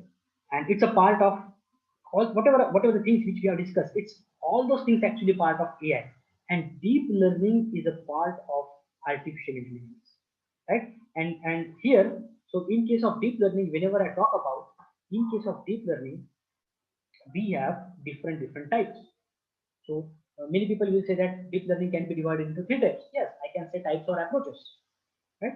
So I hope you people are aware about, you people are at least clear about definition of deep learning. In a nutshell, what I can say is, if I want to define deep learning, I can say like this: making an artificial brain. That's it. Just to make the things easy, making an artificial brain is nothing but deep learning, which is actually AI also, because deep learning is a part of AI at the end of the day, right? So making an artificial brain is nothing but deep learning, I can say. Now, as we are talking about deep learning here, let me move forward, and now let me start with deep learning types or deep learning approaches, I can say. Which are the different approaches which are available for deep learning, or I can write it down like this: deep learning types. Now, you might have heard about different types. At the end of the session, at the end of the agenda, right? Or when I discuss the agenda, I discuss that I told you that we are going to discuss about different types. So what I will do is I will try to divide these types into three categories. The first one is artificial neural network. Okay, I will discuss what is neuron, what is neural, what is network. So first one is artificial neural network, which we call it as ANN. The second one is convolutional neural network. If someone is not aware about it, don't do it. Convolutional neural network. We call it as CNN for a short form. Third type of this one is recurrent neural network. So RECURRENT, recurrent neural network. Okay, so we call it as RNN. So remember, these are the three types we have, three approaches we have for deep learning, I can say. Now, let's try to discuss each one of them in short. What is artificial neural network? So, if I want to talk about ANN specifically, I can say, okay, in the past studies, Srinivas sir is telling that in the past studies, only focusing on data science in classification method. Don't worry, sir. I will tell you one more example here for that one. So don't worry about that. His current trend is deep learning and AI is the most important data science. Yes, sir. Yes, you are right. It is the most important. Deep learning is the most important. If you talk about even data science also, because see, there is no end to that. If I am talking about human brain, then what's left, right? That is the best thing, and you can actually go and you can actually create a clone of that. If you are trying to create a clone of a brain, what is the best thing that can that? That is the best thing which is available in the world, right, sir? Yes. Neural network also most important. So, sir, neural network also important, which is a part of deep learning only. That's why I'm saying deep learning is important. Neural net is the concept behind deep learning. Srinivas sir, is it making sense? Yeah, yeah, yes. So, artificial neural network. What is this? Just try to talk about this one in short. So, artificial neural network. This is generally used for numerical data, but I will not be specific here. Just let me complete. It can, whenever you have a numerical data, you can make use of artificial intelligence. But even though I'm saying this, that artificial neural network can be used for numerical data, but along with this, I will say that, but it is not like that. It can be used only for numerical data. I have said that because it gives high accuracy. Score will be high in case of numerical data for artificial neural network. Okay, so it can be used for image data also. Also can be used. I will specifically write down because many people will talk like this. I have seen many people saying that artificial neural network is just only used for numerical data. No, it is not like that. The correct thing is For numerical data, artificial neural network is going to give you very high accuracy in most of the cases. But it is not like that. You cannot use ANN for images. Also can be used for image data. You can use artificial neural network for image data also. And going further, I will say that even though you will be using CNN kind of a thing, at the end of the day, what's going to happen is the output of the CNN will be passed as an input to the ANN. This is what is going to happen, right? So try to understand. Okay, it is mostly used for numerical data, but it's not like that only for numerical data. It can be used for image data also, but it gives very high accuracy for numerical data. That's why people prefer, or that's why those who might be aware about all these concepts, that's why they might have seen many people saying that artificial neural network is only for numerical data. But yeah, it's not like that. This is the fact, right? Just believe me. Otherwise, you can go and you can do it, you will get answer, right? So, but yes, whenever there is numerical data, you can go and you can actually go and try to use artificial neural network. Okay, Middle Lander sir is asking, sir, have chosen CDIR topics in PhD but confused. Which concept are used to research? Are we use DL, CNN or so? See, sir, if you are saying DL, CNN is a part of DL only. So I will say that if you have image data, you go for CNN. Or Milind sir, wait for some time. That confusion will be clear. For your PhD project, if you are confused which type of a network, which type of a network you should go for, or what type of technique you should use, wait for some time. Surely that will be clear. Sorry to interrupt, sir. Yeah, All participants, we have kept the time of question answering at the end of the sessions, guys. So be patient till then. So, yeah, sir will not that is get also disturbed every time. So, okay. no problem. Yeah, that is also the thing which we will allocate last 15-20 minutes. No problem for that. See, because I know there will be a lot of questions. So don't worry, even though we have a limited time, I'll sharing all the details how you will get the answers to your questions. Don't worry. Now, I was saying that yes, for numerical data, ANN is the best, but it's not like that. It cannot be used for image data. You can go and you can use it for image data. Now, moving to the next slide, that is nothing but convolutional neural network.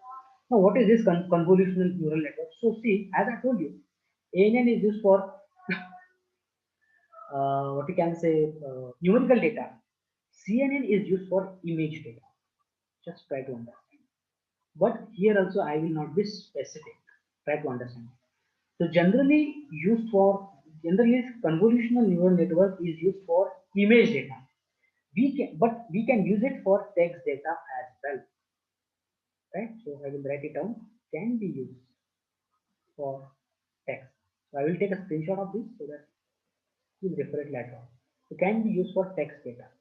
Okay, so it's not like that. It is only for image data. But yes, again, but for image data, convolutional neural network is going to give you higher accuracy, right? That is the thing, and that is the reason why people say that CNN is actually used for image data only. That is not the fact. Actually, the fact is that it can be used for text data also, but it gives high accuracy, or I can say high score.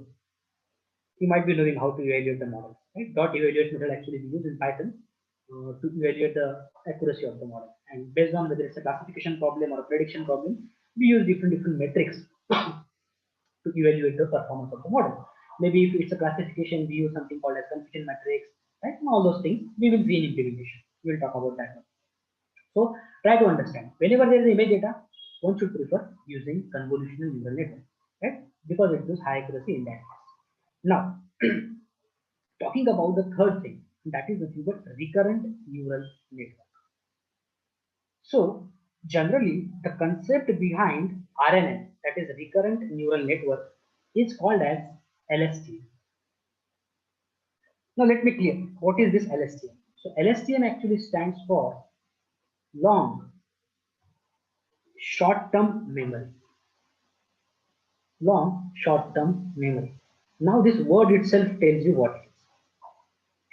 So it's a short-term memory which is long.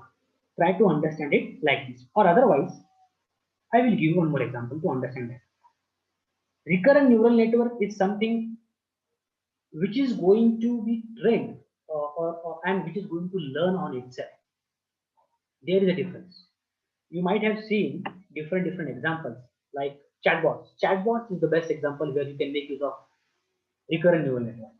Or you might have used you might have seen different hardwares which are able to identify faces, which are able to identify different objects, right? So what is that? That is nothing but recurrent neural network. So you might be knowing about some hardwares like Google Coral. Those people who are related to hardware, you might have heard about this Google Coral. Sorry, it's Coral. Google Coral is the chip which you can make use of to integrate your model, maybe recurrent neural network models you can make use of in that case. Right? So there are different examples which can make use of. Right? So talking about this one, recurrent neural network. So as I told you, generally the concept behind the recurrent neural network is LSTM, long short-term memory. Now let me talk about this LSTM first. So you know that in our brain there exists a memory, and which is a short-term memory. Many of you might have experienced even, right? So in our brain, as a human being, in our brain there exists a memory which is called as short-term memory, which enables us to remember short memory data, or which enables us to remember the things for short duration of time, I can say, or short memory data, which is with the help of short-term memory. It is present in our brain, right? For example, let's take the current example. Now, today this session is going on, right? Like today, I am discussing some concept. So maybe whatever I am discussing today, that will be remembered by you people for maybe 2 to 3 days. And if you do not actually basically practice all these things, you will forget these things, right? That's actually short-term memory items. You remember something for a short period of time, right? That is nothing but the concept of long short-term memory. You will remember something. So long short-term memory is the thing actually which is used in case of recurrent neural network. Right? We have some time limitations. I cannot go and I cannot discuss that whole architecture in detail, but I will make sure that you get some documents which will help you to go further and expand. Right? I will make sure that. So at least try to get the basic idea about recurrent neural network and try to understand what the difference between them. Now, as I told you that it makes use of LSTM, so it can be used for recommendation engines, right? As I told you, recommendations. For example, now there are a lot of examples where we can have recommendation engines, right? So let me show you simple thing, just very simple example which you might have experienced many times. Let me clear this. Let me open the browser and let me show you recommendation engine where one can make use of recurrent neural network. So for example, see, if I type something, maybe I will type my name, Yogesh. Now see, it is prompting me. It is prompting me. If I type M, again it is prompting you. Now see, my name is Yogesh Murumkar. So when I type some of the things, it is actually suggesting something. It is predicting the next word. When I type Yogesh space, it has suggested all these words. Right? And my result is what? My result is this one. Right? What is this? This is nothing but recommendation. And what is behind that? RNN is behind it. Right? So this is what I can say. What the example of recurrent neural network I can give. Right? Other examples like if I want to go and if I want to show you, there might be other examples like Flipkart. Right? Flipkart gives you recommendations. If you bought this particular item, the people who bought that item also bought that item. Right? So you might be knowing it gives us a recommendation. So another example can be Flipkart kind of a e-commerce website. Amazon is there, or many of you might be using Netflix. If you type the name of some movie, it will suggest you some 10 to 20 more names, right? So RNN is behind that. It remembers the things for short period of time. That is RNN. I hope everyone is clear about ANN, CNN, and RNN. Next thing, I will go and I will discuss ANN in detail. I will talk about the theory part of this one first with example, how to implement it with the help of mathematics and statistics, And then finally, I will go and I will start implementation of all those concepts, whatever I was talking about in the agenda, right? So as usual, let me go here. Let me take a screenshot of this one and save it. Let me just go here and save it. Okay. Let me clear it. Now we will start with artificial neural network. We will try to understand that particular term in detail. Let's see. So talking about ANN, I will take a simple example here. Artificial neural network. For example, there is a need to predict in an image whether there is a cat or a dog. So I am talking about ANN, okay? So there is a need to predict whether there is a cat or a dog in an image. This is the problem statement you have. Corresponding to this problem statement, we will see the mathematics involved in ANN. Now, for example, let's suppose 0 is cat and 1 is denoting dog. Right. Again, how that is converted, there are some techniques used. Right. So suppose you have this image. This is the image. In this image, you have some animal. Right. You have some animal like this, like this. Now you need to identify whether it's a dog or a cat. So as I told you, with the help of some techniques, this particular image will be converted into zeros and ones, right? And that's what I told you. Let's assume that we got after conversion of this image into numbers. Because see, what is the image? What is an image? If I ask you, image is nothing but what? Image is nothing but the collection of pixels. So image can be stored like this in pixels. This is one pixel, one pixel, one pixel, and so on. So image is just a collection of pixels. That means you can store an image in an array, maybe in two-dimensional array. One-dimensional array is called as vector. Two-dimensional array is called as matrix. Right? I hope you people might have learned about all these things in NumPy array. Right? NumPy array concept. So that's why we have actually learned about NumPy in basic things, basic session. Right? So let's suppose this particular image, by applying some image processing techniques, this particular image is converted into numbers, and we got 0 as cat and 1 for dog.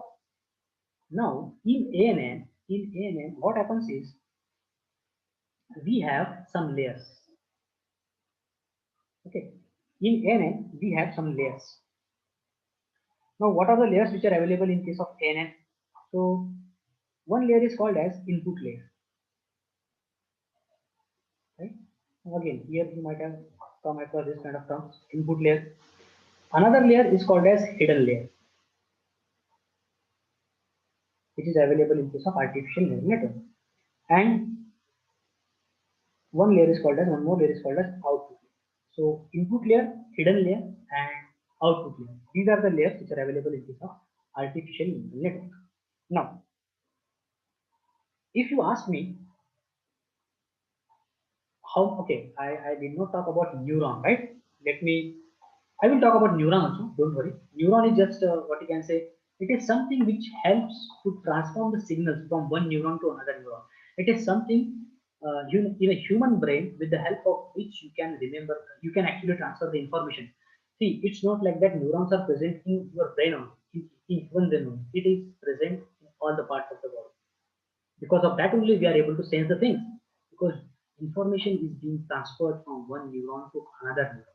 I will even show you the architecture. If you just Google and find out what is neuron, you will get the diagram of a human neuron. You will get that, right? But I will talk about that from next. See, what I want to talk about is, as I said that in case of ANN, there are some layers which involve input layer and hidden layer and output layer. Now, in case of, if I want to tell you how many numbers of layers are there, how many numbers of input layer are required, always remember number of input layers is 1 in case of ANN. How many number of output layers? Right now you remember it like this. Number of output layer is also 1. Okay. And number of hidden layers. How many number of hidden layers are required in case of ANN is n. Right? Why n? Maybe, for example, you have developed some models with the help of artificial neural network.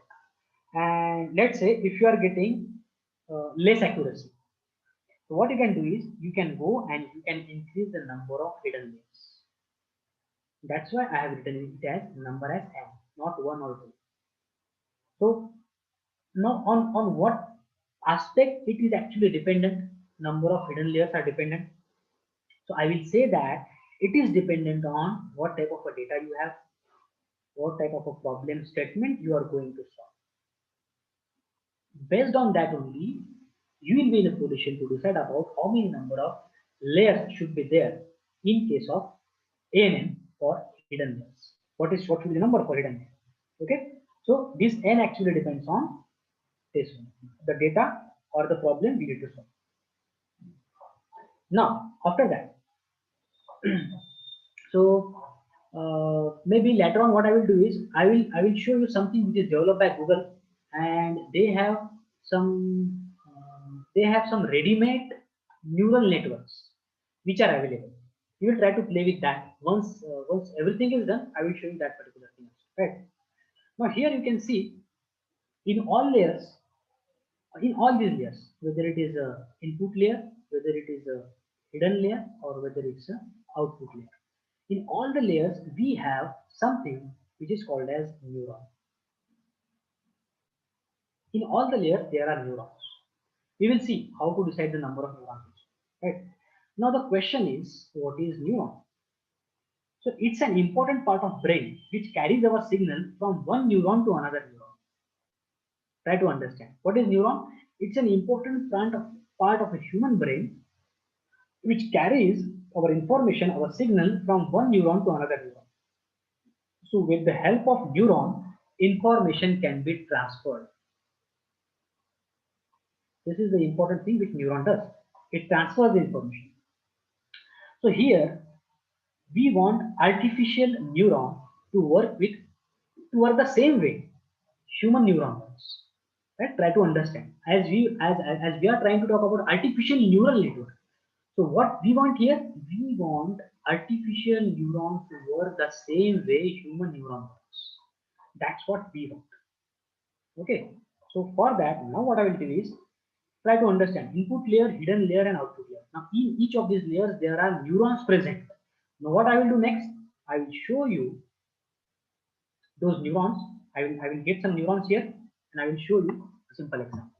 Let me clear it. Let me copy it first. And now we will see the example with the help of neurons. Okay. Now to understand the example of artificial neuron. Now to understand the same example of input layer, hidden layer, and output layer, now let me try to draw architecture of ANN. So as I told you, we have one input layer, right? So suppose there are two neurons. This is one neuron and this is another neuron. This is what? This is my input layer. Okay. Hidden layer also I told you. So in hidden layer, suppose you have 1, 2, and 3 neurons. So this is going to be our hidden layer.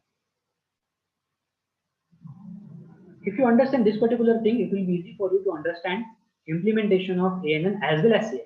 That's why it's important. And let me give one more neuron here as output layer. In case of output layer, there is one neuron suppose. So it is going to be my output layer.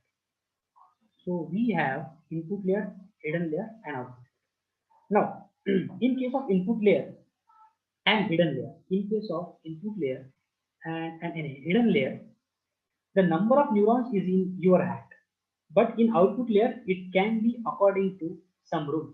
We will discuss the rule which will help us to decide the number of neurons in the output layer. Okay. So what happens is, as I told you that initially we will be having some data, and that data is in the form of image, and that image is of some animal. We want to identify whether it's a cat or a dog. So with the help of by applying some image processing technique, this particular image is converted into array data or numbers, or I can say this is actually divided into parts.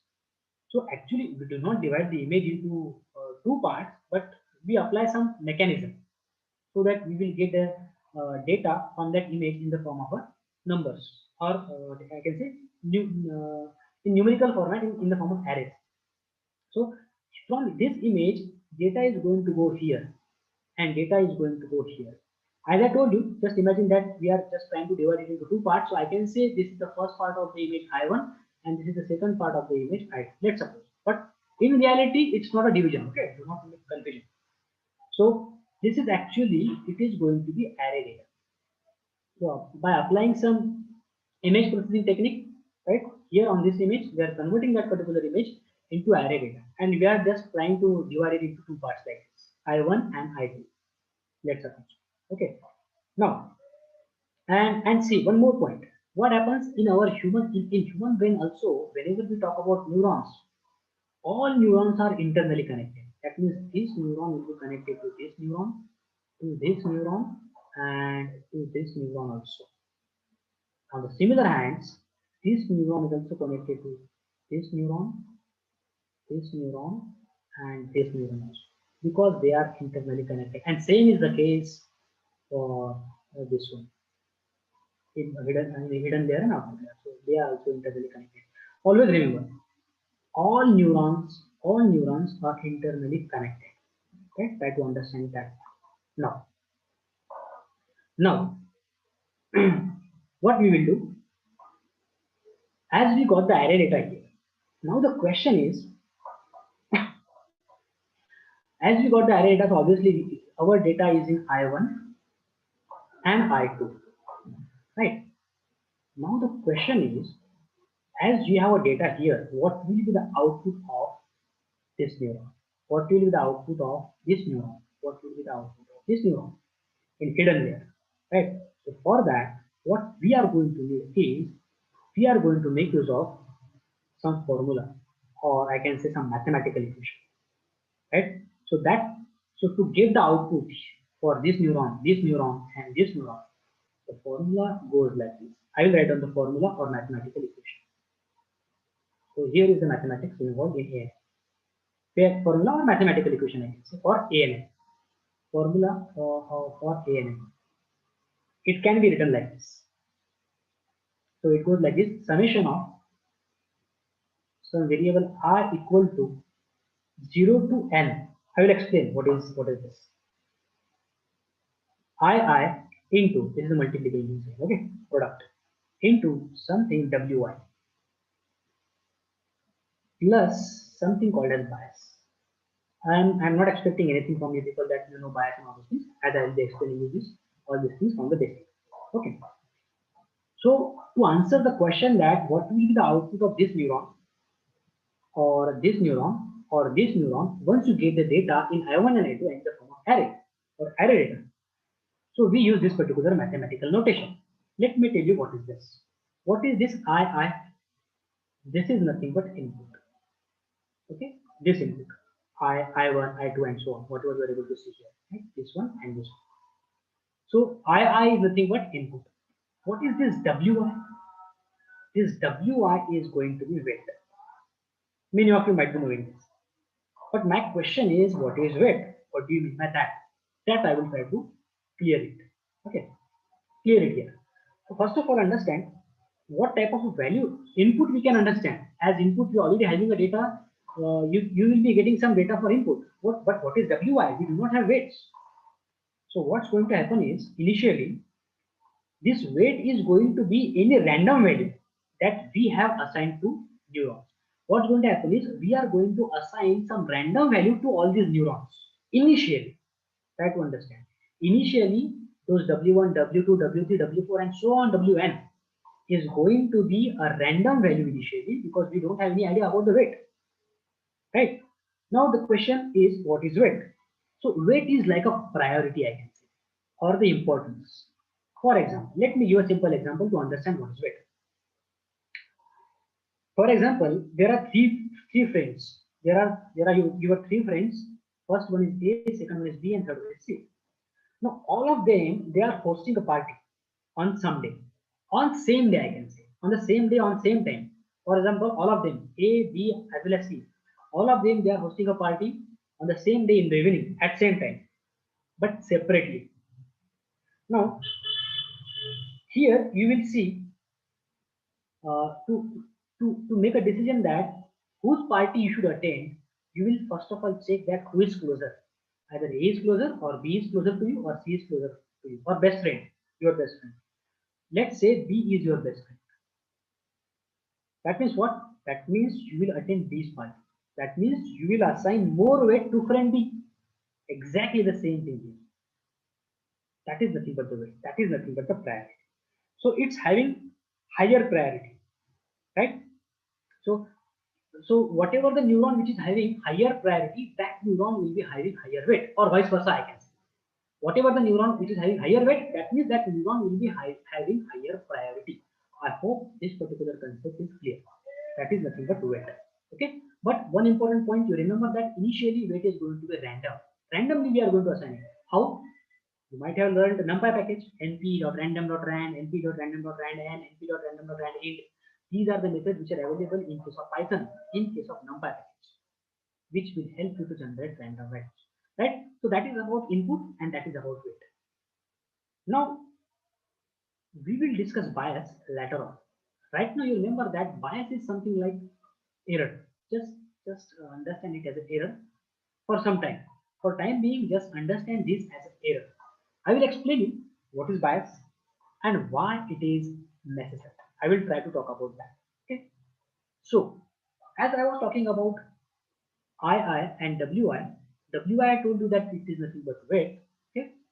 So as I told you that priority or feature selection will be done by system itself.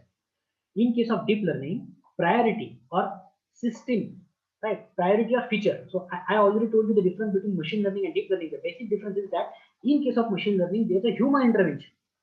That means we are going to decide on which feature output feature is dependent. That's what happens in case of machine learning. But in case of deep learning, there is no human intervention. So as I told you, the priority or feature selection will be done by system itself, right? But here we do not have any priority right now. But initially we don't know the priority, right? So the priority or feature selection will be done as it is done by system itself. So initially what we will do is we will provide the random value of the weight. That's what I was trying to say. So what I will do is I will assign some random weight. For example, let's see that let's this is our x neuron x, right? What we will do is we will assign some random weight to this particular neuron. Okay, to this neuron we will assign some random weight. For example, this is W. Let's say this is W. Now, which line is connected to this particular X neuron? Another one is this one, right? So I will assign one more weight, that is W2. This is W2. Similarly, I will go and I will assign the weights to other neurons, that is X, Y, and Z, right? So what I will do is to this Y, I am going to assign the weight as suppose WH so that it will be easy for us for further calculations. That's why I will name it like this. WA, WB. Okay. These are the two lines which are connected to neuron Y. And to neuron Z, I will assign these lines. W1, W2, WA, WB, and WI, and suppose WJ. Right? Now these neurons are going to, these weights are what? These weights are the initial priority. These weights are the random priorities because we are not sure about the features. That's what deep learning is, right? So let's name these weights like this as W1, W2 for X, and like this for Y, and like this for Z. Now what we will be, what will be the output of neuron X? We wanted to find out that, right? What will be the output of neuron X? So as I told you that we are going to make use of this particular formula, whatever you are able to see here, this particular formula, I will name it as equation 1, suppose. I am going to make use of this particular formula. So what I will do here is I will calculate the output of X like this. So what I will do is I will use, according to that formula, I will write down I1 into W1 because this is I1 into W1. Wait, this summation sign, because of this summation sign, what's happening? We are going to add, right? All of you know summation is for addition. After that, what I value is going to increase. So I2 into W2. So as we have only I1 and I2, that's why I will write it down like this till 2 only. Otherwise, it is still n. It depends on how many number of neurons you have in your input layer. I have only 2 neurons. That's why I will write down I1 into I2 plus I2 I1 into W1 plus I2 into W2. This particular equation I am talking about. I got this one from equation 1. Right. Now, I will not talk about bias right now. Just after a moment, I will tell you about the bias. Let's suppose that the result of this particular thing. See, just assume. Okay, just assume. I will tell you why. Don't worry about it. Just assume that the result of this particular thing, we got it as after doing some calculations. Let's suppose we got value after solving this particular equation, we got the value as 0.54. Right? And bias, I will talk about that later on. So just imagine that the result of this particular equation after solving it, we got it as 0.54. So I will name it as equation 2. Okay. Now we need to add bias. As per the formula, we need to add bias. Now what is bias? That is the question. We want to talk about bias. We use bias to keep neuron active. Try to understand this. Why do we use bias? Why this particular equation is having something called as bias? The answer is bias is actually used to keep neuron active. Now, what do you mean by that? What do you mean by keeping neuron active? In case, if suppose the value of this I1 and I2, in case if suppose the value of I1 and I2 is 0, so in that case, the value of this equation 2 is also going to be 0. What do you mean by that? That means that those neurons, that particular thing is going to be inactive, right? It means, so if we do not add bias, the value 0 will be going to this X neuron. Are you able to understand? Are you able to make some sense here? If I do not add bias, and if suppose the value of I1 and I2, both of them, the value is 0, what am I going to get as the output of this equation is, it is going to be 0, and that is going to be the output of X. Right? That means the output of the neuron X is going to be 0 here. If you do not add bias, the value 0 will be going here. That means it is going to be here. See, that means the neuron X will become inactive. Inactive neuron means like some part of the brain is not working. And if some part of the brain is not working, you people know what happens. It is not good. You will not be able to understand the things. You will not be able to sense the things as a human also. Because we are trying to create an artificial neural network here. We are talking about creating an artificial human brain. So if some part is inactive, it is not of any use. Right? So to keep the neurons active, what we do is we add some bias. And that's why this bias is there. Try to understand that. So to keep neurons active, we add some bias value. Bias is what? Bias is a very small value. I will be showing you the one of the products which is developed by Google. I'll be showing you and I will show you which are the possible values of bias they make use of. So bias is a very negligible value. It is just added that to take care about the neuron that it should not become inactive. Right? So bias is a very small value. So let's suppose I am adding a bias value as 0.02. I could have added it as 0.01, 0.03 also. Very small value I have. Right? So this equation 2 now is going to give me what result? It is going to give me 0.54. We have supposed that we got 0.54 as the output of this particular equation 1 by solving this particular equation. Now to the 0.54, I will add 0.02. Now what am I going to get? I am going to get some value as 0.56. So 0.56, let's suppose this is the result of our this equation, this first equation, whatever we got, right? This is the output which we got as the output of this X, right? Tamboli sir, do we have time or what? Just let me know. Shailesh sir, let me know because otherwise I will start with a concept and it should not happen that I will give it in between, right? Tamboli sir, are you there? Okay, I think he is not here. Okay, let me continue. Yeah.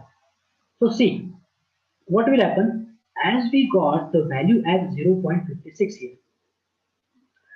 What is the next step? The next step is going to be whatever the value you got here, right? Whatever the value you got here as output of X, now we are going to pass that particular value to some function After getting the value as 0.56, we pass it to some function, and that is called as activation function. And there comes the concept of this activation function. Okay. Now let's see what is activation function. Again, if you people want to understand activation functions in detail, one should go and one should see there is a list of activation functions available. A lot of activation functions are available, and each one of them has their pros and cons, right? Advantages and disadvantages they have. So in our case, for this particular example, I'll be showing you uh, one of the important activation functions which is most of the times used and which is easy, and which is nothing but sigmoid function. So I will be talking about sigmoid function. First, I will be talking about sigmoid function, and then later on I will be giving you an introduction about the remaining activation functions also. At least I will give you an idea about other activation functions. So one activation function I just now talked about is sigmoid function. There are other activation functions also. Like there is the activation function called a ReLU. First of all, let me just take a screenshot of this, and then I will list down all the activation functions. Let me just take a screenshot of this here, and then we will see activation. I think that is good. So let me clear this. So I was talking about that once you got this particular output, so let me just once again show it to you. See this one. Whatever you got, what we got 0.56 as the output, because we are going to need this particular diagram and later explanation. That's why just try to remember these values also. Or maybe I may ask you about all these values. So 0.56 is our answer, which we got as a value here. Just a minute, just a minute, just a minute.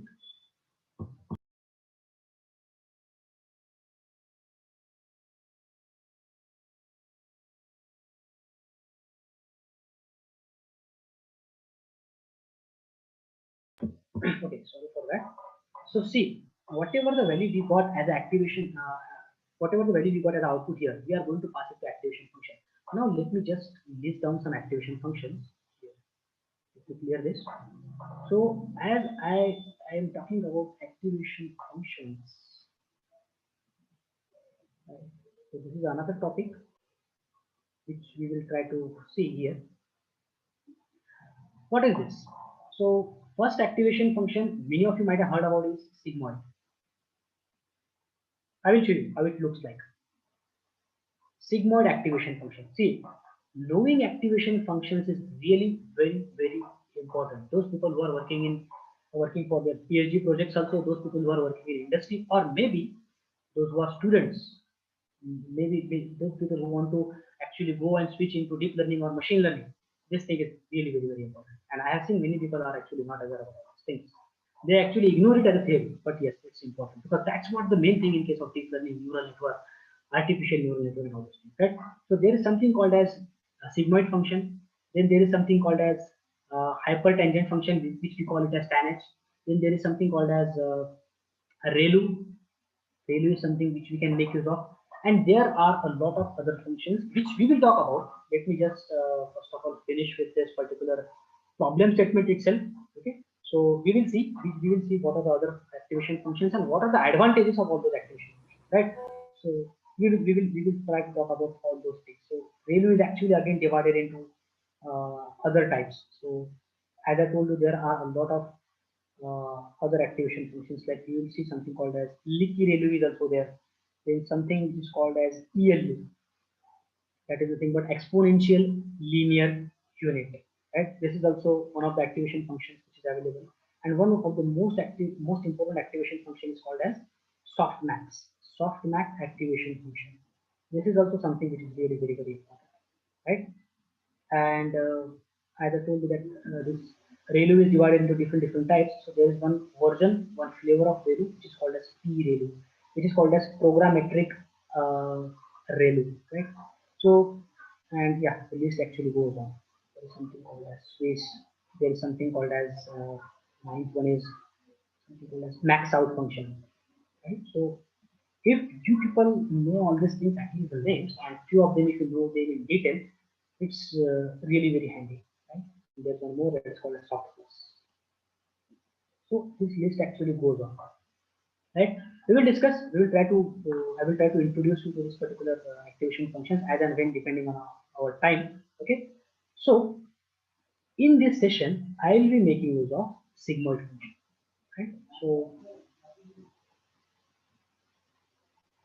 okay. Okay. Now what I will do, as I was talking about using activation function, through this activation function, you are going to pass the output of the mnemonics. So as I am talking about sigmoid function, some of you might be knowing. Can anyone tell me what is the equation of sigmoid? Anyone? Maybe you might have come across this in mathematics or in engineering or in physics. You might be related to any branch, ENTC, mechanical, computer, IT, whatever. But almost, I think almost all of you are from engineering, right? Right. Crucially, Deshmukh madam, absolutely right. It is 1 upon 1 plus e raised to power minus x. This is the equation of sigma function. 1 upon 1 plus e raised to power minus x. This is what I am saying, that this is what is very, very important. You should be doing this. This is called as equation of sigmoid function. And how it looks like actually. So sigmoid function actually looks like something. If I have, maybe this is the y-axis, okay? And I will tell you why sigmoid function. Why to choose sigmoid function. So if this is 0, this is minus 1, this is minus 2, this is minus 3, this is minus 4, and so on. And this is 1, this is 2, this is 3, this is 4, and so on. The sigmoid function, it looks like something like this. Something like this. Okay? So it starts from 0 and it ends at 1. Let's suppose this is 1. So all the values which you will be able to see with the help of sigmoid function are always in between 0 and 1. That's what sigmoid function is, right? This is going to be the output. This axis is going to show the output, this y-axis I can take, right? So all the values are going to be between 0 and 1. It's not a probability function actually, right? Obviously, there are some advantages of using sigmoid function. There are some disadvantages of using sigmoid function. They are there, right? But many times people make use of this because if I talk to you about a simple thing of using sigmoid function is that e raised to power x. If I ask you what is the derivative of e raised to power x, can anyone tell me what is the derivative of e raised to power x? Derivative? Anyone? Any idea about what is the derivative? Because that's what we are going to need now. Just the concept. Anyone any idea about what is the derivative of e raised to power x? Right. Roshali madam, again right. The derivative of e raised to power x is e raised to power x only. So finding out the derivative of e raised to power x term is really easy. That is one reason why people go with all these things, and it is not going to take that much of time. Sometimes it will take more time, right? As it is exponentially best. Sometimes it can be computationally very heavy. But yes, this is one reason you can find out the derivative very easily, and that's one reason why you can make use of sigmoid function. But yes, this is not the important reason. There are other important reasons why one may make use of sigmoid function as activation function in case of artificial neural network. Okay. So let's try to move to the point. Now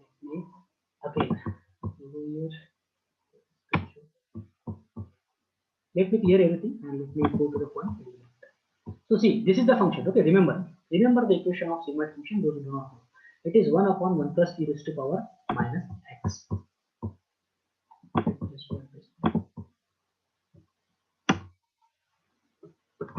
So now moving forward, as I was talking about this particular thing, let me. So where, yeah, this one. This particular thing, I hope everyone is see. So here you can see we have the output as 0.56 earlier.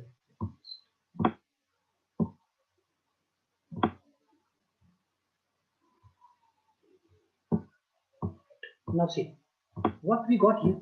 We got the output as 0.56. I hope everyone has understood that. This particular thing I'm talking about. Now we are going to pass that particular thing as the input to activation function. Okay.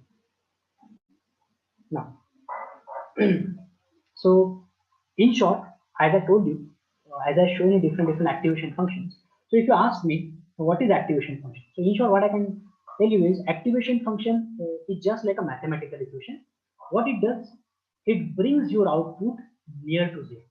That's a very important point about activation function. It brings output near to zero, right? Now, or I can say, just to be more precise, what I can say is it is just a mathematical equation which brings your output near to desired output. I should have said it like this, 0 or 1, and it brings your output near to desired output. To be more precise, I should have told you like this. It brings, suppose your output is 0 or 1. So activation function is the thing which is going to help you to bring your output near to this or this, whatever is the correct output. Right? For example, suppose okay, Riddhi Mahajan madam is asking, please elaborate little on selection of activation function. For example, if I have text data or image data as input, will it affect selection of function? Obviously, selection of activation function is going to affect, madam, but you will be able to understand or you will be able to make some sense about selection of activation functions when I will discuss 7 to 8 activation functions, right? So I will try to see that part should also be covered, right, madam? I hope you are clear. I will tell you about that. Now, suppose our desired output is 0. Let's suppose our desired output is 0. So, what the activation function is going to do is, what is the task of the activation function is, activation function is going to bring, if our desired output is 0, activation function is going to bring this 0.56 nearer to 0. Try to understand that. Okay, so that activation functions which makes your output closer to desired output, right? So as I told you, what happens in case of activation function is, as I have shown you the diagram of activation function, again something like this, right?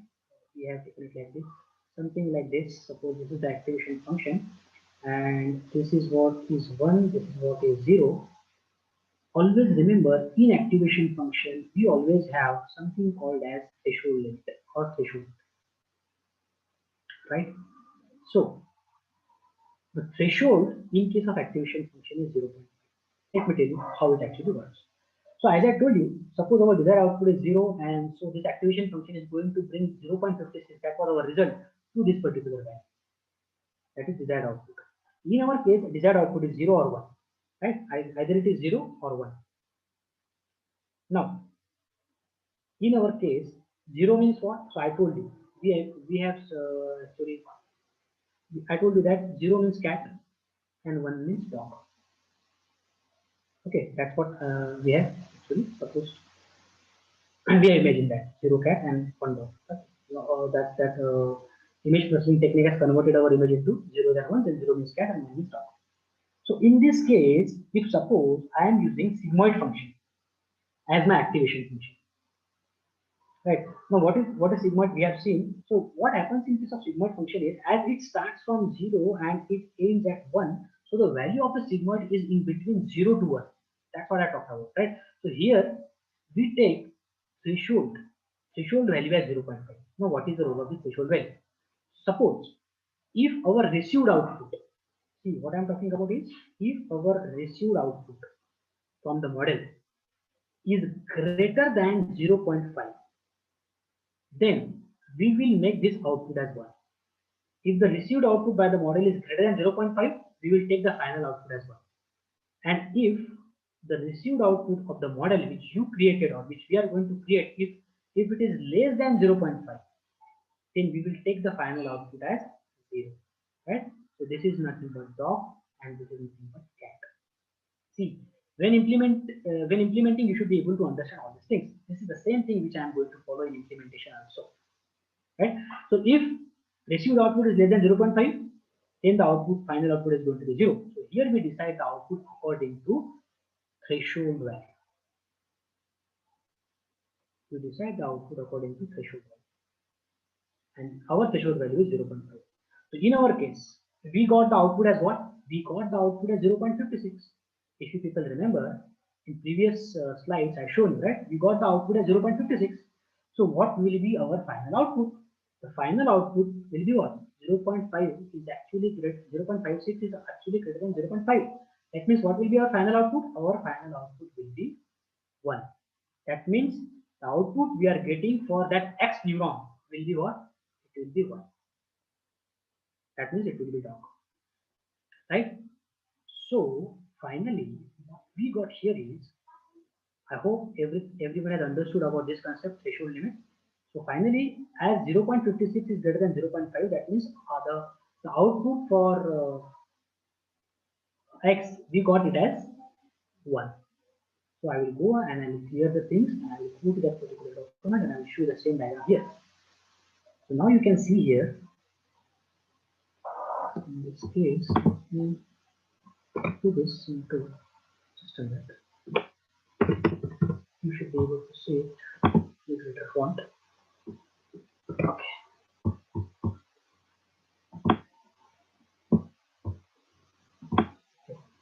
So this is what we were trying to see.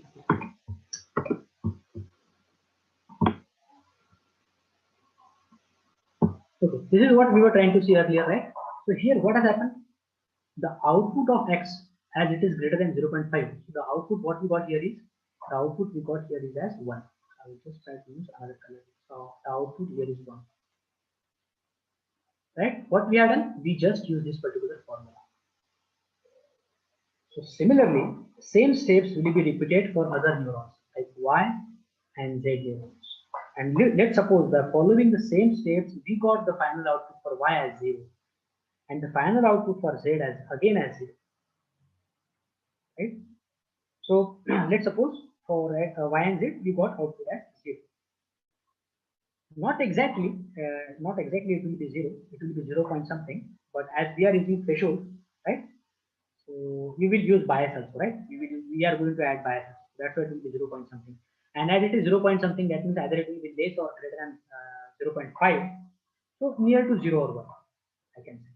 So depending on that, we decide whether if it is near to 0, then final output. If it is less than 0.5, then final output is 0. If it is greater than 0.5, then final output is 1. So let's suppose we got the final output as 0, 0 in case of Y and Z, and in case of X, we got it as 1. Right? That means, as you can see, we got 1, 0, 0. That means our brain is more confident for what? More confident for cat as compared to dog. Why? Because I told you that 0 means cat and 1 means dog in our case. So it is more confident about cat as compared to dog. Or I can say that, for example, it is 90% confident about cat and only 10% confident about dog. Right? Because we got 100, maximum number of zeros we got. That means this we got.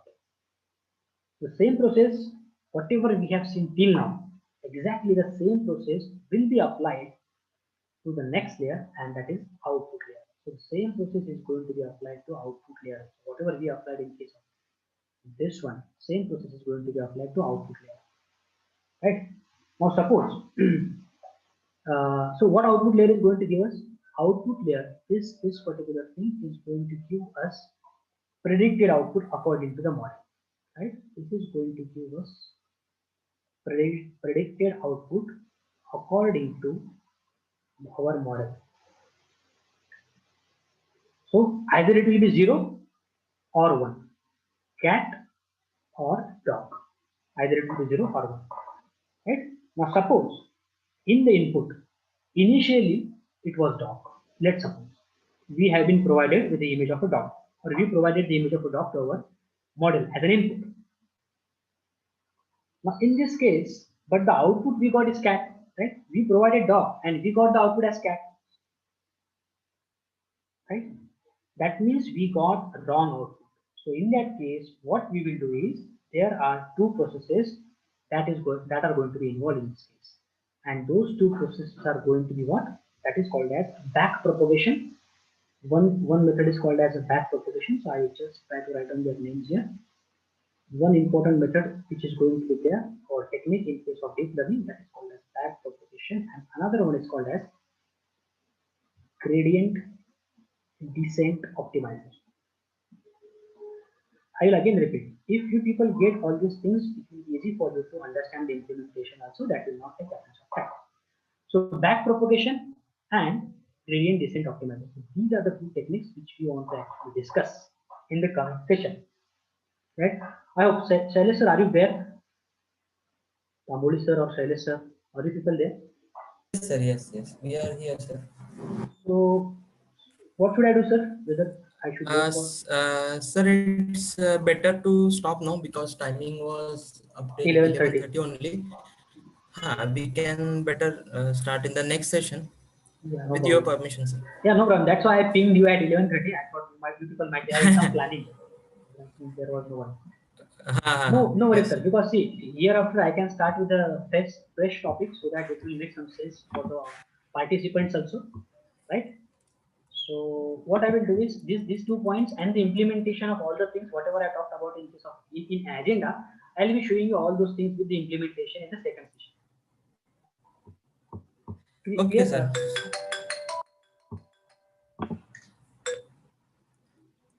Okay. Sir, so shall we stop now? Yes, sir. We will continue maybe in the second session. Okay. Sir, thank you so much for such a wonderful as well as knowledgeable session for us. You have, uh, in a very easy language, you explained us what exactly data science is, what are the AI, data science, machine learning, difference between both types. And with the diagram also, you have explained in a very easy to learn language, sir. So thank you so much, sir. We are eager to learn the next topic, maybe on hands-on the next Definitely. session at sharp 2 p.m. So all are requested to attend the session at sharp 2 p.m. Thank you so much, Sure, sir. sure. Yeah, many people Uh, are asking to continue to 12:30. Sorry for that. I cannot continue because I have some other tasks to do in the yes, time sir. between. That's why. Otherwise, if I would have any idea, I would have continued that. Okay, so we will Okay. continue. What time, sir? What time? At 2 p.m., sir. Okay, sure, sure. We So will be share there, all the of you. link. Yeah, yeah, sure, Okay. sir. Sir, with your permission, may I uh, leave the meeting, sir? Yes, sir. Yes, no problem, sir. I will be Thank. there at 2 p.m. Okay. Thank you so Okay. much, sir. Thank you all.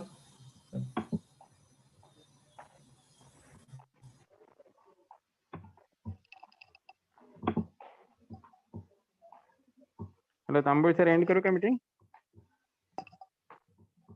तांबुल sir ठीक है sir चलो bye okay पर